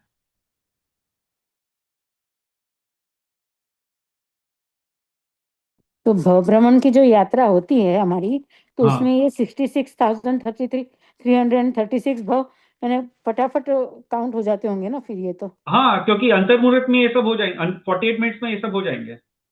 48 मिनट के अंदर ही।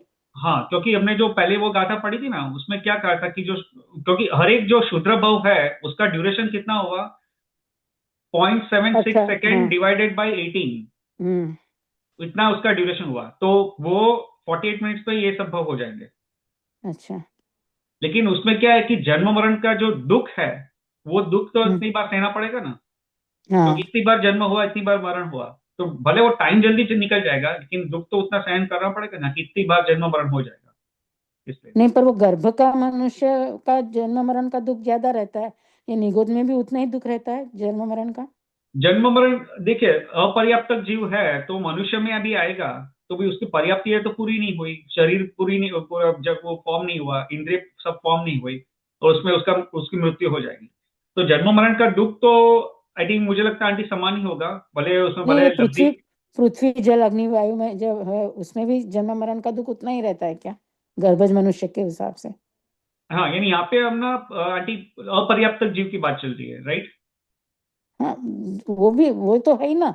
अपर्याप्त हाँ, जीव जब गर्भ में आता है उसका जन्म मरण का दुख भले ही वो 1 सेकंड यानी 0.18 के इसमें आता है, पर वो तो पता नहीं पड़ रहा मुझे वो कुछ। वो मुझे भी नहीं पता आंटी, उसका दुख सेम होगा या अलग होगा, वो मुझे नहीं पता आंटी। ओके। हाँ, क्योंकि लेकिन इसमें मेरा अनुमान ऐसा है कि ये भी सब अपर्याप्त के जीव है, हम लोग यहाँ पे भले मनुष्य की भी गति हुई, लेकिन फिर भी वो अपर्याप्त जीव रहेगा, उसकी पर्याप्ति तो कोई भी पूरी नहीं हुई और उससे पहले उसकी मृत्यु हो जाएगी। और जैसे अगर एक इंद्रिय का जीव हुआ, तो भी उसकी कोई पर्याप्ति पूरी नहीं होगी और उससे पहले उसकी मृत्यु हो जाएगी। तो मृत्यु, जन्म और मृत्यु का दुख तो रहेगा, लेकिन उसमें डिफरेंस रहेगा या नहीं, वो दुख में वो मुझे नहीं पता आंटी इसका। ओके, हाँ, थैंक यू। No problem. फिर ये पूरा एक चार्ट है, उसमें ये थोड़ा, ये सब थोड़ा कैलकुलेशन वापस और बताया है। तो एक मुहूर्त यानी 48 मिनट्स में 3773 उच्छ्वास होते हैं, यानी उतने पल्स रेट होते हैं अपने, और 66,336 लगातार शूद्र भव एक मुहूर्त से भी कम काल में पूरा हो जाता है, राइट? तो इतने जो भव है 66,336 भव कंटिन्यूसली अगर वो जीव करे, अपर्याप्त के भव करे, तो उसके एक मुहूर्त से भी कम काल, यानी 48 मिनट से भी कम ड्यूरेशन में इतने भव उसके हो जाएंगे, ठीक है? और अधिकतम इतने शूद्र भव के पश्चात पर्याप्त का भव होता ही है, इससे अधिक निरंतर शूद्र भव नहीं हो सकते।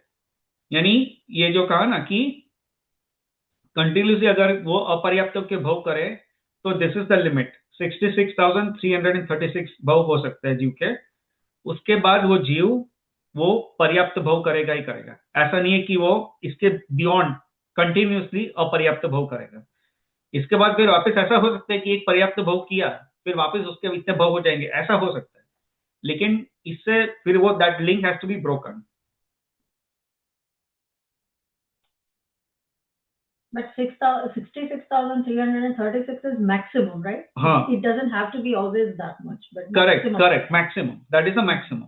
और वो मैक्सिमम का फिर भी ब्रेक डाउन है, राइट? तो वो हर एक, फिर ऐसा भी नहीं है कि वो हर एक वो एक इंद्र के भी हो होंगे, उसमें पंच इंद्र के भी हो जाएंगे, चार इंद्र के भी हो जाएंगे, दो इंद्र के भी हो जाएंगे, ऐसा हो जाएंगे, ठीक है? ठीक है, चलिए, अपना टाइम हो गया है अभी, अपना टाइम हो गया है, बट एक टॉपिक जो है बस मैं एक दो फिट गाथा फटाक करके इसको पूर्ण कर लेते हैं।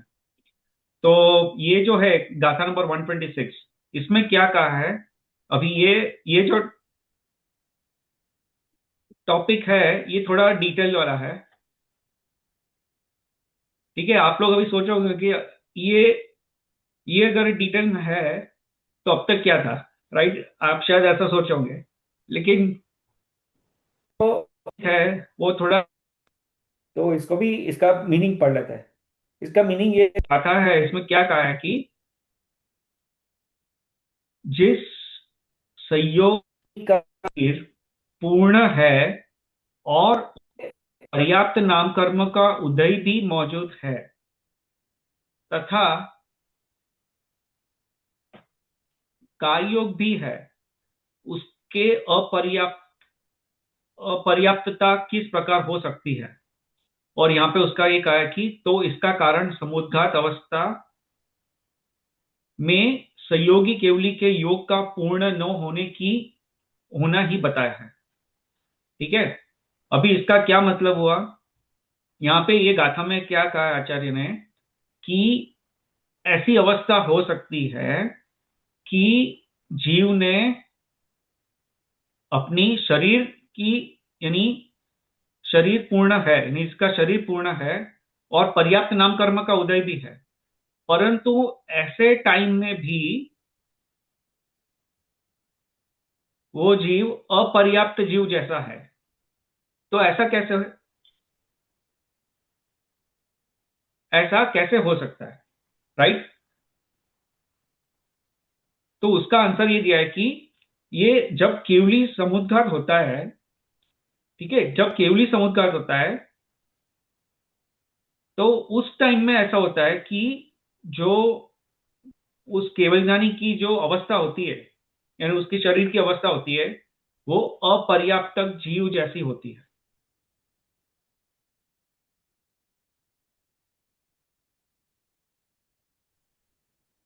ठीक है, समझ में नहीं आया ये।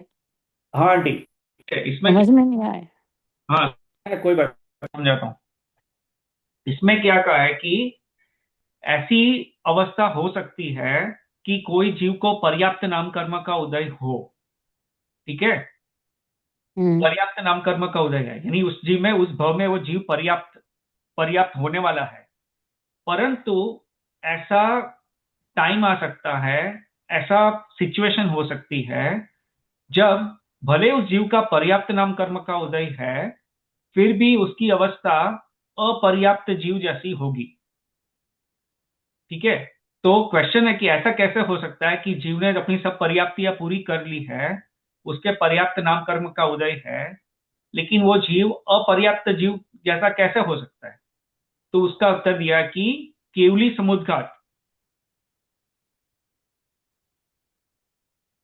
समुद्घात का जो काल होता है, उसमें जब वो लोक पूर्ण अवस्था होती है, उस समय उस शरीर में, जो केवल ज्ञानी का जो शरीर है, उस शरीर में ऐसी उसकी जो शरीर की ऐसी अवस्था हो जाएगी कि वो अपर्याप्त जीव हो, ऐसी अवस्था हो जाएगी, उसकी पर्याप्तियां पूरी ना हुई हो, ऐसी अवस्था, यानी उसका फिजिकल, उसका जो उसका रहेगा, उसका वो जो भी उसका फॉर्म, बॉडी का फॉर्म रहेगा, वो एक अपर्याप्त जीव जैसा हो जाएगा, ऐसा कहा है। ठीक है, ये थोड़ी बहुत सूक्ष्म बात है, तो ये अभी ना समझ में आए तो इसमें टेंशन मत लेना, इसलिए मैंने बोला कि ये थोड़ी ज्यादा एक नेक्स्ट लेवल की, ज्यादा डिटेल लेवल की बात है। ठीक है, देखिए यहाँ पे एक पॉइंट है, इसको पढ़ लेते हैं। देखिए, संयोगी केवली का शरीर पूर्ण है, पर्याप्त नाम कर्म का उदय भी मौजूद है तथा कायोग भी है, उन्हें निवृत्त अपर्याप्तक क्यों कहा है। तो यद्यपि संयोगी केवली अरिहंत भगवान का शरीर पूर्ण है, राइट, जिसका केवल ज्ञानी हो गया है, तो मनुष्य भाव का है और उसका शरीर पूर्ण है, तथापि केवली समुद्घात करते हुए कपाट समुद्घात के विस्तार और संकोच के समय उनके औदारिक मिश्र रूप स्थिति पाई जाती है, उस समय उन्हें निवृत्त अपर्याप्तक कहा है। निवृत्त अपर्याप्तक, सॉरी, नॉट लब्धि अपर्याप्तक, बट निवृत्त अपर्याप्तक कहा है। निवृत्त अपर्याप्तक यानी जिस जिस जीव की पर्याप्ति पूरी नहीं हुई हो, वैसी उसकी स्थिति हो जाती है। ठीक है, तो ये एक बहुत सूक्ष्म चीज है, इसको अगर समझ में आए तो ठीक है, वरना कोई टेंशन मत लेना, ये बहुत ज्यादा डिटेल वाली चीज है इसलिए। ठीक है, और एक बहुत छोटी सी एक क्विक गाथा है, इसको भी एक मैं पढ़ लेता हूँ। जो लास्ट गाथा है, तो इसमें क्या कहा है कि द्वितीयादिक 6 नरक और ज्योतिषी, व्यंतर, भवनवासी, ये 3 प्रकार के देव तथा संपूर्ण स्त्रियां, इनके अपर्याप्त अवस्था में समत्व नहीं होता है, और नारकियों के निवृत्त पर्याप्तक अवस्था में सास्वादन गुणस्थान नहीं होता है। अभी ये भी थोड़ी डिटेल लेवल की चीज है, बट इसका अगर सिंपल आपको अगर समझना है तो इतना बस समझ लो कि बाकी की जो 6 नरक है, फर्स्ट नरक को छोड़ दो, लेकिन जो बाकी की जो दूसरी से लेकर 7वीं नरक है, उस नरक में फिर ज्योतिष, व्यंतर और भवनवासी देव, ये 3 देव में और स्त्री में, यानी मनुष्य और तिर्यंश, उसमें भी, और एक्चुअली स्त्री में सर्व स्त्री, यानी देव, मनुष्य और तिर्यंश, इसमें सम्यक दृष्टि जीव जन्म नहीं लेता है। सम्यक दृष्टि जीव जो है वो इस भाव में जन्म लेता है। इसका एक सिंपल अगर आपको निकालना है, वो एक्चुअली इसमें पर्याप्ति, वो कर्म का उदय से रिलेटेड बात की है, लेकिन अभी उसको हम, अपना टाइम नहीं है ज्यादा इसमें डिटेल जाने के लिए, तो बस इतना समझ लो कि ये भाव में जो कोई भी सम्यक दृष्टि जीव होगा तो इन भावों में जन्म नहीं लेगा। यानी प्रथम नरक, पहली नरक से नीचे की नरक में सम्यक दृष्टि जीव पहली नरक में जन्म ले सकता है। कैसे? अगर उसने नरक की आयुष्य बांध ली और उसको सम्यक बाद में हुआ तो जीव पहली नरक तक ही जाएगा। अगर जीव ने नरक की आयुष्य बांध लिया और उसको सम्यक हुआ उसके बाद, तो वो पहली नरक से नीचे नहीं जा पाएगा। ऐसा हो सकता है कि उसका सम्यक तो हुआ और सम्यक वापस छूट गया और उसके बाद मृत्यु हुई, फिर वो दूसरी तीसरी नरक में जाए, ऐसा हो सकता है। लेकिन अगर उसने सम्यक के साथ अगर जाएगा तो पहली नरक तक ही जाएगा। तो इसलिए यहाँ पे पहली नरक को निकाल दिया, यानी पहली नरक से नीचे की जो जितनी नरक है, दूसरी से लेकर 7वीं नरक तक, वो फिर ज्योतिषिक देव, व्यंतर देव, भवनवासी देव और कोई भी स्त्री के भाव में सम्यक दृष्टि जीव जन्म नहीं लेता है। ये यहाँ पे कहा है। ठीक है। और अभी आज का अपना लास्ट पॉइंट है कि सिद्ध भगवान कौन सी। एक प्रश्न है इसमें, पूछूं मैं? सॉरी। हाँ बोलिए बोलिए आंटी। जैसे श्रेणिक महाराजा कृष्ण भगवान अभी जो तीसरी नरक में है, तो फिर देखिए, श्रेणिक राजा है वो पहली नरक में है, कृष्ण भगवान है वो जहां तक मुझे ख्याल है तीसरी या चौथी नरक में है। हाँ, तीसरी में है। तीसरी में मुझे पता नहीं है, पर शायद तीसरी या दोनों में से कोई में है। तो उसमें क्या है कि जो श्रेणिक राजा जो है वे तो अपना सम्यक्त्व लेके ही गए, क्योंकि वे सहायक सम्यक धारी थे, तो वो सहायक सम्यक था उनको, तो वो सम्यक दर्शन लेके ही पहली नरक में गए। लेकिन जो कृष्ण ये महाराजा है, उनका जो सम्यक्त्व छूट गया होगा, उनका सम्यक्त्व तो इनफैक्ट पूर्व भाव में छूट गया होगा जहां तक मुझे ख्याल है, क्योंकि उनको जो नारायण का जो भाव मिलता है, नारायण उनको जब पूर्व भाव में सम्यक्त्व दर्शन हुआ होगा, तभी उनको इतना पुण्य का बंध हुआ है कि उनको वो शाखा पुरुष के फॉर्म में जन्म हुआ। लेकिन जब नारायण का जब भाव में जब जन्म लेता है, तब उसके उस भाव में या उससे पहले उनका सम्यक दर्शन छूट जाता है। अच्छा। और फिर वो नियम से नरक में जाते हैं अगले भाव में। या चलिए तो अभी फिर अपना नरक सम्यक तो बाद में मिला हो, पहले नरक का भाव बांध लिया हो, ऐसा भी हो सकता है ना? तो पहली नरक पहले अगर सम्यक्त्व बाद में मिला और पहले नरक का भाव बांध लिया, तो वो जीव सिर्फ पहली नरक तक ही जाएगा। नहीं, पर तीसरी सम्यक नरक का दर्शन आयुष्य के बांध साथ लिया वो है। पहली नरक तक ही जा सकता है, नीचे की नरक में नहीं जा सकता। नहीं, पर पहले ही तीसरी नरक का आयुष्य बांध लिया है और बाद में उसको संकित प्राप्त हुआ है, तो फिर तो उससे जाना ही पड़ेगा ना तीसरी नरक में। तीसरी, देखिए आंटी, ऐसा नहीं होता है। नरक गति है ना, वो गति का आयुष्य बनता है। उसमें ऐसा नहीं है कि तीसरी नरक का आयुष्य बांध लिया तो तीसरी नरक में ही जाएंगे, ऐसा वैसा नहीं है।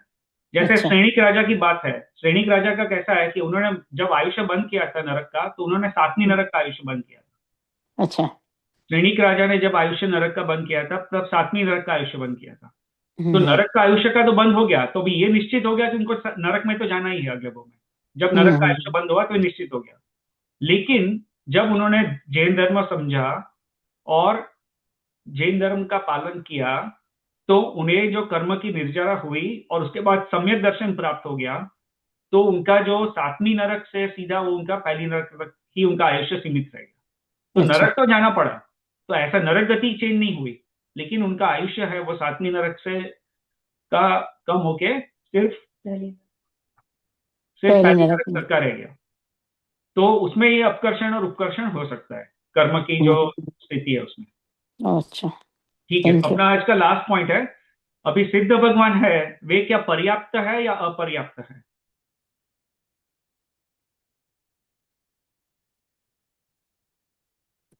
सिद्ध भगवान को तो शरीर नहीं है, तो पर्याप्त अपर्याप्त कहाँ से आएगा? हाँ, तो आंटी ने क्वेश्चन का आंसर सही कहा कि सिद्ध भगवान है वो अशरीरी है, तो उनको पर्याप्त और अपर्याप्त ऐसा क्वेश्चन नहीं आता है। वे क्या होता है, पर्याप्त, अतीत पर्याप्त। हाँ, पर्याप्ति से अतीत है, राइट।